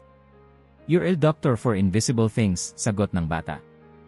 For the storms inside. Napangiti si Richardson, bahagyang gulat. That's a poetic way to put it. No, just the true way, sagot ni Mateo. Ilang sandali pa, nagsimula ang pagsubok. Ilang simpleng tanong, pagkilala sa mga larawan, pagpapaalala ng salitang sinabi kahapon. Ngunit sa bawat sagot ni Mateo, mas lumalalim ang paniniwala ni Richardson na ito ay higit pa sa psychology. Elena, bulong ng doktor sa arkeologa, ang coherence ng memorya niya ay mas mataas pa kaysa sa isang college student. At may mga detalyeng hindi alam kahit ng mga eksperto. This isn't confabulation. Samantala, si Martinelli ay nanatiling tahimik, nanonood, nagmamasid, nagdarasal sa loob. Sa kusina, nag-uusap si Esperanza at Jokun. Hindi ko alam kung kaya ko pa to, Jokun, bulong ni Esperanza. Yung mga mata nila parang gustong hulihin ang kaluluwa ng anak natin. Hindi sila masama, Espe, sagot ni Jokun. Pero hindi rin sila pwedeng basta pagkatiwalaan. Wala silang pakialam kung anong mararamdaman ni Mateo pagkatapos ng lahat ng ito. Tayo lang ang meron. Tumingin siya sa bintana, kung saan naroon pa rin si Mateo, nakaupo sa gitna ng dalawang dayuhan, kalma, hindi takot. Minsan, dagdag ni Jokun, pakiramdam ko, mas matanda siya kaysa sa atin. Mateo, tanong ni Martinelli, ano ang dahilan sa palagay mo kung bakit mo ito naalala ngayon? Tumingin ang bata sa krusipisyo ng pari. Kasi po, nakalimutan na ng maraming tao ang pangalan ng mga batang nagbitbit ng tubig. Lagi lang nilang naaalala yung mga nasa gitna ng kwento. Pero kahit ang guro, hindi lumakad mag-isa. May mga paa na tahimik lang sa gilid. Isa ako doon. At sa sagot na yon, walang nagsalita. Si E. Richardson ay tinakpan ang kanyang mata. Si Martinelli ay yumuko ng ulo, at marahang sinabi, Pater Noster, quies in caelis e. Sa gilid ng sala, napayakap si Esperanza kay Jokun. Anak natin ito, bulong niya, at ngayon, siya na ang nagtuturo sa kanila. Kinabukasan ng pagdating ni na Padre Martinelli at E. Richardson, muling pinuno ng katahimikan ang bahay ng mga Herrera. Hindi ito katahimikang may kapayapaan, kundi yung may tensyon, parang hangin bago dumating ang bagyo. Sa mesa ng sala, mainat na inilatag ni Dra. Elena Vizquez ang mga replika ng sinaunang bagay, mga barya ng denarius, lampara mula sa Herodian period, piraso ng telang lana, pako ng estilo Romano, at isang maliit na kutsilyo ng bato. Lahat ay eksaktong kopya ng mga orihinal na gamit noong unang siglo sa Judea. Mateo, mahinang tawag ni A. Richardson, handa ka na ba? Nakatayo si Mateo sa tapat ng mesa, nakayapak, tahimik. Walang kaba sa mga mata niya. Tumingin siya kay Esperanza, saka kay Jocon. Kapwa nila siya tinanguan, hindi bilang pahintulot, kundi bilang suporta. Handa na po ako, sagot ni Mateo. Unang inilapit ni Elena ang isang pilak na barya. Ano ito, Mateo? Kinuha niya ito sa palad, marahang ginulong sa pagitan ng kanyang mga daliri. Denarius, sagot niya. Ginagamit para sa buwis. May mukha ni Tiberius. Isang araw ng trabaho ng isang manggagawa. Tumingin si Martinelli kay Elena. Tama, bulong niya. Hawak ko ito nang minsang inutusan ako ni tatay na bumili ng harina, dagdag ni Mateo. Pero ang guro hindi siya kailanman tumanggap ng bayad. Sabi niya, ang tinapay ng langit ay hindi ginagamitan ng pera. Sunod na inilapag ni Elena ang isang lampara na may uka sa gitna at 2 butas. Pamilyar ba ito sa'yo? Tanong niya. Gamit po yan tuwing gabi, sagot ni Mateo. Nilalagyan ng langis, kadalasan ay oliba. Sinisindihan kapag may dumarating na bisita. Si Marta ang laging nagpapalitan ng mitsa. Minsan pinapagalitan siya ni Maria kasi nakakaligtaan niyang patayin ito. Nasaan ginagamit ang ganito? Tanong ni A. Richardson. Sa loob ng bahay. Pero kapag may gisingang patay, inilalagay ito sa tabi ng katawan. Para raw hindi maligaw ang kaluluwa sa dilim. Napalingon si Martinelli. Anong wika ang ginamit niyo noon para sa kaluluwa? Nefesh, sagot ni Mateo. Pero minsan, sinasabi rin namin na nesyama ang hininga. Inilabas ni A. Richardson ang isang pako, matulis, mahaba, mabigat sa dulo. Tinitigan ito ni Mateo. Hindi niya ito hinawakan. Hindi ko gusto yan, anya. Alam mo ba kung para saan ito? Tanong ni Richardson. Tumango siya. Para sa krus. Isa sa mga ganito ang ginamit kay Dismas. Hindi si Jesus ang una. Marami na silang ipinako bago siya. Paano mo alam ang pangalan ng lalaki sa tabi niya? Sinabi ng guro sa kanya, ngayon ay isasama kita sa paraiso. Hindi niya sinabi kung makapagsisi ka. Sinabi niya agad. Kasi nakita niya sa puso ni Dismas na sapat na ang kanyang pagluha. Napayuko si Elena. Si Martinelli ay mariing nakapikit, habang si Richardson ay hindi na gumalaw. Isinunod ang isang kutsilyong bato. Para saan ito? Tanong ni Elena. Panghiwa ng tinapay, minsan pangputol ng lambat. Pero noong bata ako, ginamit ko ito para hiwain ang isang puno ng granada, kasi gusto kong makita ang loob. Pinalo ako ni tatay kasi pinatay ko yung batang tanim pa lang. Tumawa si Mateo ng marahan. Pero tinuruan niya akong magtanim kinabukasan. Anong tanim? Mustasa. Nagkatinginan sina Elena at Martinelli. The Parable, bulong ni Martinelli. Of the mustard seed. Ngumiti si Mateo. Sabi ng guro, ang kaharian ng langit ay parang binhi ng mustasa. Hindi ibig sabihin maliit ito. Ibig sabihin, kahit maliit, kaya nitong tabunan ang buong puso mo. Sunod ang tela. Pinunasan ni Mateo ang kanyang pisngi dito. Ganitong tela ang ibinalot sa kanya sa libingan. Mabigat ang amoy ng langis noon. Parang sinindihan ang lahat ng alaala ko. At kahit hindi ko makita ang kanyang mukha, alam kong siya pa rin yon. Paano mo nalaman? Dahil sa kanyang katahimikan. Walang ibang katahimikan na ganoon. Habang nagpapatuloy ang pagsubok, lalo lang tumitindi ang alingas-ngas sa pagitan ng mga bisita. Si A. Richardson ay hindi na mapakali. Minsan napapakamot sa noo, minsan napapatingin sa sahig. Si Padre Martinelli, bagamat tahimik, ay halatang may nabubuong pasya sa kanyang puso. Si Elena naman ay mistulang nawawala sa sarili, hindi na lamang tagamasid, kundi tagasaksi sa isang bagay na binabago ang kanyang paniniwala. Sa dulo ng mesa, sinabi ni Don Evaristo, wala sa mga ito ang ordinaryo. Hindi ito bata lang. Hindi ito imahinasyon. Mateo, sa lahat ng ito, ano ang pinakaayaw mong maalala? Tahimik si Mateo. Tumitig sa sahig. Ilang segundo bago siya sumagot. Yung mga iniwang tanong. Ano nang ibig mong sabihin? Yung mga hindi nasagot noon. Yung mga iniwan naming bukas. Yung mga pangako ng pagbabalik na hindi naulit. Kasi kahit nabuhay muli ang guro, hindi siya nanatili. At lahat kami, iniwan niyang nakatingala sa langit, bitbit ang liwanag, pero walang kasiguruhan. Mateo, bulong ni Martinelli, naniniwala ka bang ikaw nga si Samuel? Tumango si Mateo. Pero mas naniniwala po ako ngayon ay si Mateo. At mas mahalaga po yon. Bakit? Kasi dito ako muling binigyan ng pagkakataon. At sa pagkakataong to, baka matutunan ko nang magsabi ng lahat ng dapat sabihin bago pa mahuli. Tahimik ang lahat. Ang mga bagay sa mesa ay para ng mga banal na relic, hindi dahil sa kanilang edad, kundi sa kahulugan na ibinabalik sa kanila ng isang batang ang boses ay tila galing sa mga buwang ng kasaysayan. SP, bulong ni Jokun, hindi na to basta pagsubok. Para na itong misa. Niyakap ni Esperanza ang asawa. Ang misa ng alaala, sagot niya. Bago pa man magsimula ang ikalawang araw ng pagsusuri, naramdaman na ni Esperanza ang bigat sa hangin. May malamig na pakiramdam sa kanyang dibdib, na parang may darating na bagyong hindi mula sa panahon kundi mula sa loob, isang bagay na matagal nang nililihim ng lupa, at ngayon nais muling lumabas.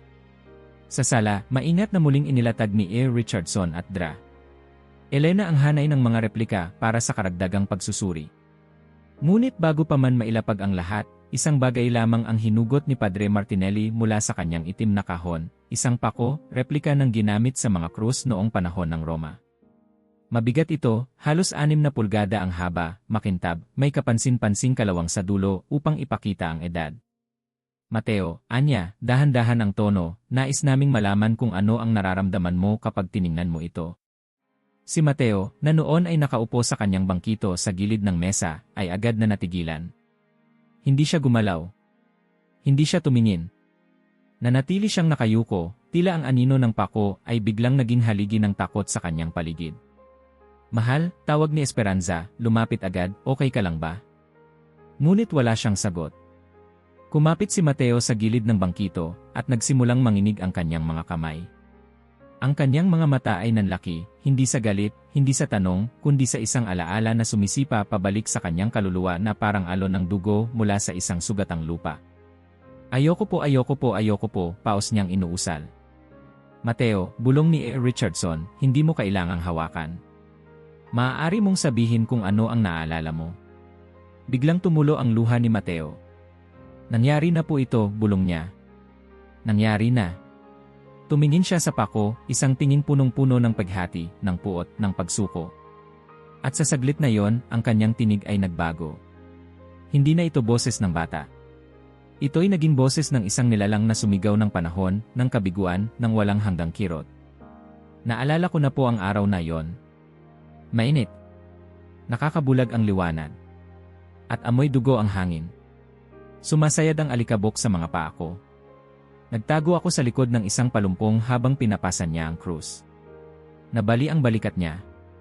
Tinulungan siya ni Simon ng Cyrene. Pero kahit hawak na siya, hindi bumigat ang tingin niya sa amin. Parang siya pa ang umaaliw sa mga umiiyak.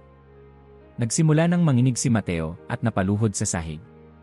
Lumapit agad si Esperanza, yumakap pero hindi siya nagpahawak. Hindi po ako makalapit noon, hindi po ako makalapit di. Pagdating sa burol, ipinatong nila ang krus sa lupa. Ibinuka nila ang kanyang mga braso. Isa sa mga sundalo ang umakyat sa itaas para hilahin ang kamay niya. Tapos may lumapit may hawak na pako. Humigpit ang pagkapit ni Mateo sa kanyang tuhod. Dinig ko po ang unang hampas. Parang pumutok ang puso ko. Hindi po siya sumigaw. Pero umiyak ako. Lumuha ang langit. Parang nadurog ang lupa sa bigat ng sigaw sa mga mata niya. May sumubok siyang painumin ng alak na may gol. Tinikman niya. Tapos iniluwa. Ayaw niyang mawalan ng ulirat. Gusto niyang maramdaman lahat. Pati yung mga sugat ng mga hindi kayang magsalita. Mateo, anak, bulong ni Jokun, pero hindi siya pinakinggan. Nung ika-6 na oras, dumilim ang langit. Walang buwan. Walang araw. Parang ang langit ay piniringan. Eli, Eli, lama sabachthani. Diyos ko, bakit mo ako pinabayaan? Umalinggaw sa buong Jerusalem. Ang mga tao'y natahimik. Kahit ang mga aso, hindi kumahol. Pagkatapos, nang siya'y huminga ng huling hininga, naramdaman ko ang lupa na gumalaw. Gumuhit ang bitak sa lupa sa tabi ng templo. At ang belo ng banal na kabanal-banalan ay napunit. Hindi sa ibaba kundi mula sa itaas pababa. Tumayo si Mateo, nanginginig pa rin at itinuro ang gitna ng sala. At dito ako nakakita ng patay na naglalakad. Hindi sila multo. Mga katawan ng matuwid. Tumayo sila. Bumangon. Lumakad sa lungsod. At ang mga sundalo takot. Takot sila. Isa sa kanila ang napasigaw, tunay ngang siya'y anak ng Diyos. Napayuko si Mateo, napahiga sa sahig, at umiyak na parang sanggol. Si Esperanza ay nakaluhod sa tabi niya, umiiyak na rin. Si Joaquin ay nakatingin sa kisam, pinipigil ang sariling hindi sumigaw. Si Padre Martinelli ay nakasubsob sa kanyang dasal, rosaryo sa palad. Si Elena ay tuluyan ng bumigay, humagulgol siya, hawak ang mukha, parang sinira ng katotohanan ang mismong salamin ng kanyang pananampalataya. Si Ear Richardson ay hindi na nagsasalita. Tinitigan lamang niya ang pako sa gitna ng mesa, para bang iyon ay naging bangkay ng 100 tanong na hindi na kailanman masasagot ng agham. Tumigil ang iyak ni Mateo. Huminga siya ng malalim. Tumingin sa kisem. At pagkatapos bulong niya, tumahimik na ang lahat. Wala kang maririnig. Wala ni hangin. Wala ni hakbang. Tanging ang pag-ibig ang naiwan. At sa katahimikang iyon, sa gitna ng sala ng isang simpleng bahay sa Len, parang bumukas ang langit at isinara ang sugat ng 2,000 taon. Ang pako ay nanatiling nakapatong sa mesa, ngunit sa puso ng lahat ng naroroon, para na rin itong tinanggal, isang pako na hindi mula sa bakal, kundi mula sa alaala. Lumipas ang 1 linggo mula nang bumagsak si Mateo sa sahig ng kanilang sala, muling inangkin ng isang alaala na hindi sa kasalukuyang katawan niya. Ang bahay ng mga Herrera ay nanahimik, hindi dahil sa takot, kundi sa paggalang na parang ang mismong hangin ay nagdarasal, hinihintay ang sunod na hakbang ng langit. Sa mesa ng kusina, isang liham mula sa Batikano ang nakabukas. May selyong pula ng Pontificia Commisso at ang pirma ni Cardinal Vincenzo di Baggio, kinatawan ng Congregatio Pro Doctrina Fidei. Matapos ang masusing pagsusuri sa mga ulat, testimonya, at mga record na nakalap sa pagbisita sa Len, Mexico, idinedeklara namin na ang kaso ng batang si Mateo Herrera ay isang espiritual na fenomenon na hindi maipaliwanag sa pamamagitan ng karaniwang siyentipikong pamamaraan. Hindi namin kinukumpirma, ngunit hindi rin namin itinatanggi, ang pagiging tunay ng mga alaala bilang reinkarnasyon. Gayunpaman, kinikilala namin ang lalim na espiritual at historikal ng mga ipinakitang pangyayari. Ang dokumento ay opisyal. Mainat ang mga salita. Walang direktang pagsang-ayon, ngunit malinaw ang mensahe, hindi ito basta guni-guni. Nakaharap si Esperanza sa altar sa sala. Hindi niya ito ginawa dati. Noon, ang dasal niya ay laging mabilis, siksik, parang responsibilidad. Pero mula nang simulan niyang pakinggan ang anak, naging mas totoo ang panalangin, mas personal, mas marubdob. Panginoon, bulong niya, habang hinahaplos ang krus, kung totoo mang bumalik si Samuel sa anyo ng anak ko, salamat. Pero ngayon, kung pwede po hayaang maging Mateo na lang ulit siya. Hindi para sa akin, kundi para sa kanya. Sa labas ng bintana, si Mateo ay naglalaro ng simpleng bola, iniikot ito gamit ang paa, habang pinapanood ni Joaquin.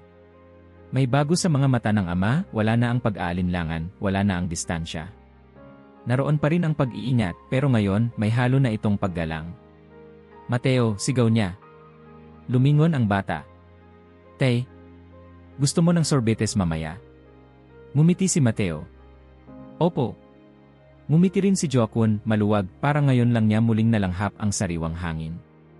Sa loob, tinignan ni Elena ang mga dokumento. Inililigpit na niya ang mga gamit. Tumanggap siya ng alok mula sa isang unibersidad sa Roma, isang proyekto na mag-aaral ng mga post-biblical oral recollections in minors. Ngunit kahit may bagong yugto siyang tatahakin, alam niyang iwan niya ang bahagi ng puso niya sa Len, sa bahay na naging sentro ng kwento ng isang batang muling binuhay ng alaala. Alam mo ba, bulong niya kay Mateo kinagabihan, ang pinakamasakit sa pag-aaral ng kasaysayan ay yung alam mong hindi mo kayang baguhin ang nangyari. Pero kaya mo pong baguhin kung paano ito nauunawaan, sagot ng bata. Tumango si Elena. Tama ka. Isang gabi, habang nakahiga si Mateo, tinanong siya ni Esperanza habang inaayos ang kumot. Anak, mahinahong tanong niya, naaalala mo pa ba ang pangalan mo noon? Sandaling katahimikan.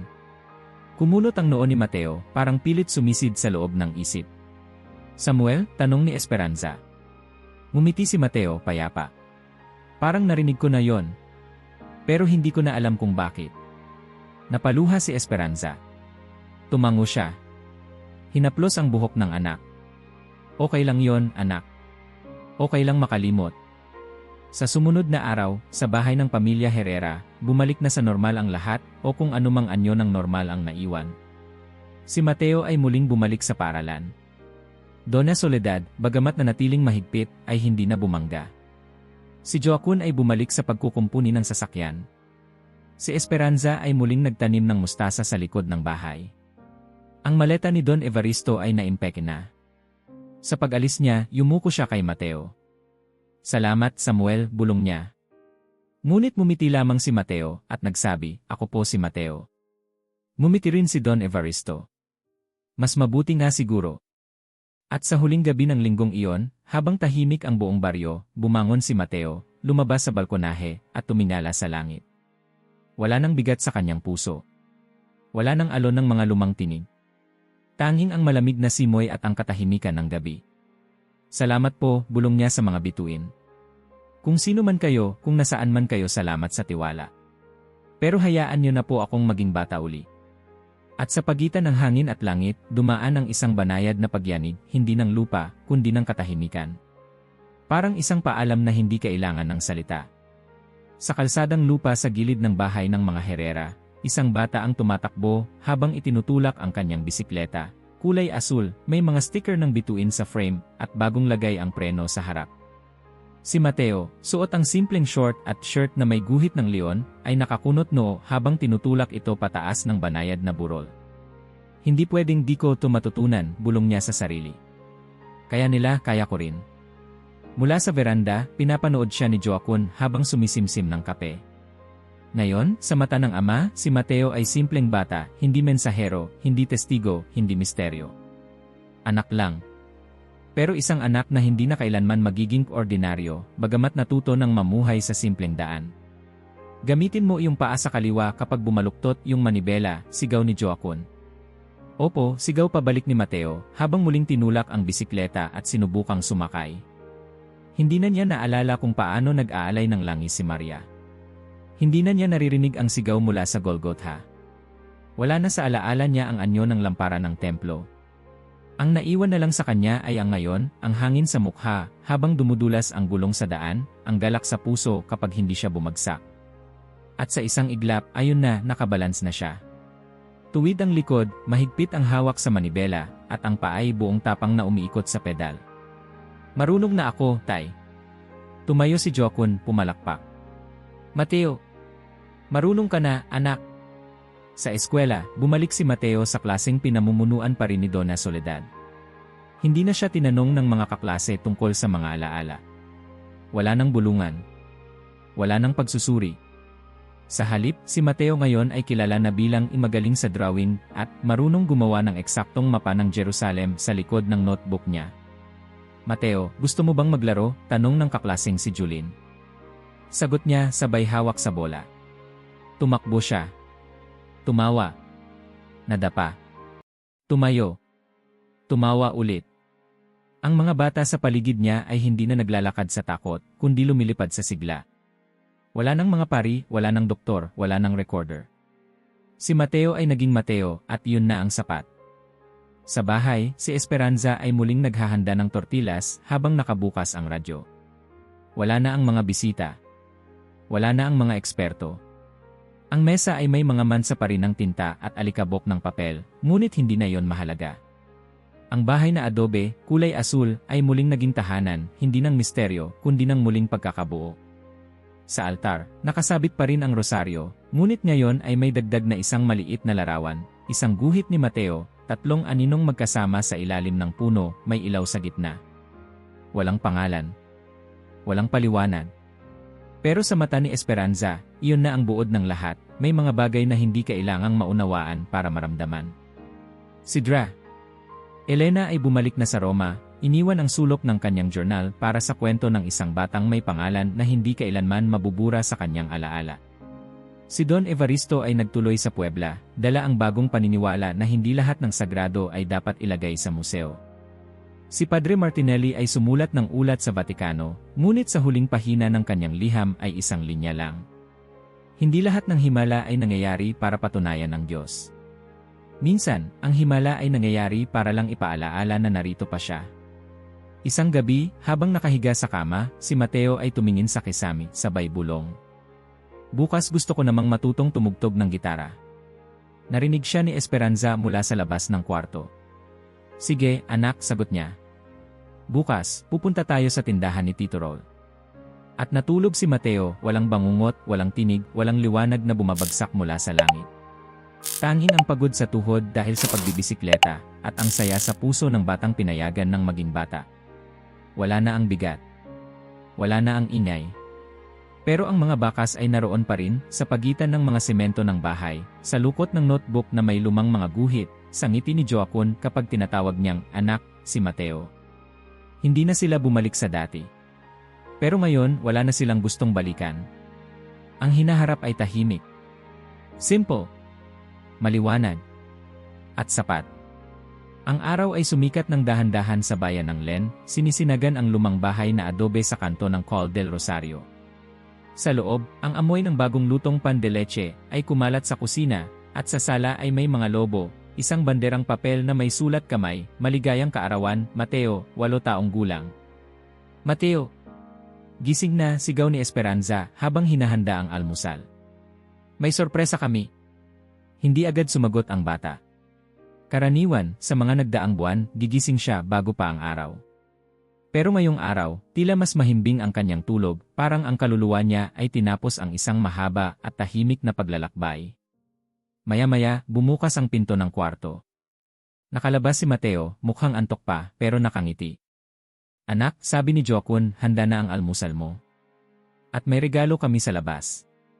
Ngumiti siya, tumakbo patungo sa mesa, pero bago pa siya tuluyang makaupo, napahinto siya. Tumalikod. Tumingin sa kanyang unan. Lumapit siya, marahang inangat ang tela. At doon, sa gitna ng sapin, may maliit na puting bato. Kasing laki lang ng hintuturo, makinis, malamig sa palad. Wala itong marka, pero tila may sariling liwanag kapag tinatamaan ng araw. Bulong niya, sino naglagay nito? Lumapit si Esperanza, tiningnan ang kamay ng anak. Napakunot ang noo, ngunit walang bakas ng gulat sa mukha niya, parang inaasahan niya, kahit papaano. Hindi ko alam, sagot niya. Wala yan kagabi. Tiningnan muli ni Mateo ang bato. Parang pamilyar siya. Naalala mo ba kung saan galing yan? Tanong ni Joaquin, lumapit na rin. Umiling si Mateo. Hindi ko alam pero parang sa akin talaga ito. Tumahimik ang lahat. Makalipas ang ilang minuto, habang kumakain sila ng almusal, pinagmamasdan ni Esperanza si Mateo. Tumatawa ito. Umuubos ng gatas. Nakikipagbiruan kay Joaquin. Wala sa kilos niya ang lalim ng mga alaala. Wala sa mata niya ang bigat ng mga sandaling dati bumabalik mula sa kailaliman ng kanyang espiritu. Ngunit nang hawakan niya muli ang puting bato, muling tumahimik ang paligid niya. Hindi dahil may naalala siya, hindi dahil may bumulong sa kanyang isip. Kundi dahil sa isang bagay na mas mahirap ilarawan kaysa kahit anong alaala, kapayapaan. Walang boses. Walang bisyon. Walang panginginig. Tanging isang malalim at tahimik na pakiramdam ng tapos na. Kinagabihan, matapos ang kaunting salusalo at tawanan, pumasok si Esperanza sa kwarto ni Mateo. Natutulog na ito, banayad ang hinga, mahigpit ang yakap sa laruan niyang leon. Sa mesita sa tabi ng kama, naroon ang puting bato, tahimik, maliwanag sa liwanag ng buwan. Kinuha niya ito. Sandaling tinitigan. Tila may init na nagmula sa loob nito, hindi ng apoy, kundi ng alaala. Sa lumang bowl sa ilalim ng altar, inilagay ni Esperanza ang bato sa isang maliit na sisidlan, kasabay ng lumang notebook kung saan niya isinulat ang bawat salitang binitiwan ni Mateo noon. Hindi para itago. Hindi rin para kalimutan.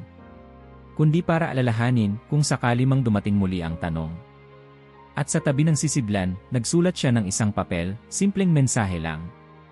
Ang alaala ay hindi laging nananatili.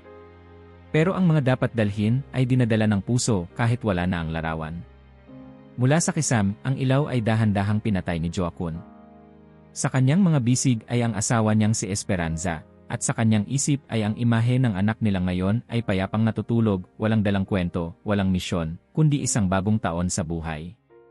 Ngunit kahit wala na ang tinig ni Samuel, kahit wala na ang bigat ng mga lumang panahon, isang maliit na puting bato ang naiwan bilang paalala. Na minsan, sa bahay na adobe, sa dulo ng isang kalsadang alikabok, may batang tumawid mula sa kasaysayan patungo sa ngayon, at iniwan sa mundo ang alaala ng liwanag. Lumipas ang mga taon sa Len. Ang mga dingding ng bahay na adobe ay unti-unting kupas, ngunit nanatiling matibay. Ang asul na pintura ay naging mapusyaw, tinangay ng ulan, araw at oras. Ngunit sa puso ng mga taong naninirahan doon, ang bawat bitak sa pader ay alaala ng isang kwentong hindi binuo sa imahinasyon, kundi sa mismong pandama ng espiritu. Si Mateo, ngayon 12 anyos, ay mas matangkad na. Ang boses niya ay mas malalim ng kaunti, at ang mga hilig niya ay lumawak, mahilig na siya sa astronomiya, sa gitara, at paminsan-minsan ay gumuguhit pa rin ng mga lumang syudad sa kanyang notebook. Wala na siyang inaalalang mga pako, templo, o mga lalaking may balabal na tinatawag ang isa't isa ng krabi. Ang mga pangalan ni Nalzaro, Barthenu, at Maria ay parang mga kwentong nabasa lang niya sa katesismo. Hindi niya na masabi kung bakit pamilyar ang mga ito, at hindi na rin niya tinatanong kung kailan niya unang narinig. Ang alaala ni Samuel ay tuluyang lumubog, parang bituin na humalik sa abot tanaw at hindi na muling lumitaw. Pero sa ilalim ng balat ng normalidad, may mga bagay na nanatili. Isang gabi ng taglamig, habang ang mga ilaw sa bayan ay dahan-dahang namamatay isa-isa, umupo si Esperanza sa lumang bangko sa labas ng bahay. May shawl siyang nakabalot sa balikat, at sa kanyang kandungan ay ang lumang notebook, ngunit hindi niya ito binubuklat. Sa langit, libu-libong bituin ang nagkikislapan. Walang buwan. Walang ulap. Puro liwanag at katahimikan. Minsan, bulong niya sa sarili, akala ko mawawasak tayo. Naalala niya ang sigaw ni Mateo noong nakita niya ang pako. Ang takot sa mga mata ni Joaquin. Ang lakas ng loob na tinatawag niyang dasal. At ang mga gabi ng pagdududa na walang sinagot kundi katahimikan. At ngayon katahimikan pa rin ang naroon. Pero hindi na ito katahimikan ng takot. Ito'y katahimikan ng pagtanggap. Lumabas si Joaquin, may dalang kumot at tahimik na isinabit ito sa likod ni Esperanza. Hindi sila nag-usap agad. Magkatabi lang silang nakaupo, nakatanaw sa kalangitan. Natutulog na yung bata, sabi niya, iniwan na bukas yung teleskopyo sa mesa. Gusto mo raw tignan mo ang Orion? Ngumiti si Esperanza. Kilala pa ba niya si Orion? Hindi na niya matandaan kung bakit paborito niya yon dati, sagot ni Joaquin, pero sabi niya, parang komportable siya kapag nakikita niya yon. Tahimik ulit. May mga bagay na hindi na kailangang alalahanin para manatili, wika ni Esperanza. Sa loob ng bahay, sa mesa sa tabi ng kama ni Mateo, naroon pa rin ang isang maliit na puting bato, makinis, walang marka, walang kahulugan para sa kanya ngayon. Isang souvenir na hindi na niya matandaan kung saan galing. Pero tuwing gabi, bago matulog, hinahawakan pa rin niya ito. Walang dahilan. Walang paliwanag. Basta, may pakiramdam siyang buo siya kapag naroon ito. Muli sa ilalim ng bituin, tinanong ni Joaquin si Esperanza. Sa tingin mo tapos na ba ang lahat? Saglit na naisip ni Esperanza ang tanong. Tumingala siya. Sa kalangitan, tila mas maliwanag ang mga bituin kaysa dati. Hindi sila kumikilos, hindi sila nagsasalita, pero parang may lihim silang hinahawakan. Hindi, sagot niya. Sa palagay ko, tahimik lang sila ngayon. Naghihintay. Naghihintay ng ano? Ngumiti siya. Ng tamang panahon para bumalik. At sa katahimikan ng gabi, walang bumagsak na bituin. Walang himala. Walang sigaw. Pero may kapayapaan na parang himig ng panalangin, walang tunog, pero may bigat. At sa pagitan ng mundo at langit, naroroon ang alaala ng isang batang minsang naging daan upang ang nakaraan ay muling mapakinggan. Hindi siya propeta. Hindi rin siya banal. Isa lang siyang bata na naging tahanan ng isang kwentong kailangang muling mabuhay. At ngayon, habang ang kanyang alaala ay tuluyang nalalanta sa isip, ang kanyang kwento ay unti-unting nag-ugat sa mga puso ng mga nakarinig nito. Ang mga himala ay hindi nawala. Tahimik lang silang nakahimlay. sa ilalim ng balat ng kasalukuyan, sa pagitan ng mga bituin, at sa puso ng mga taong marunong manahimik upang makinig. Kung naabot mo na ito, mag-iwan ng like at mag-subscribe dahil ang mga balitang tulad nito, ikaw ay dapat ang unang nakaalam.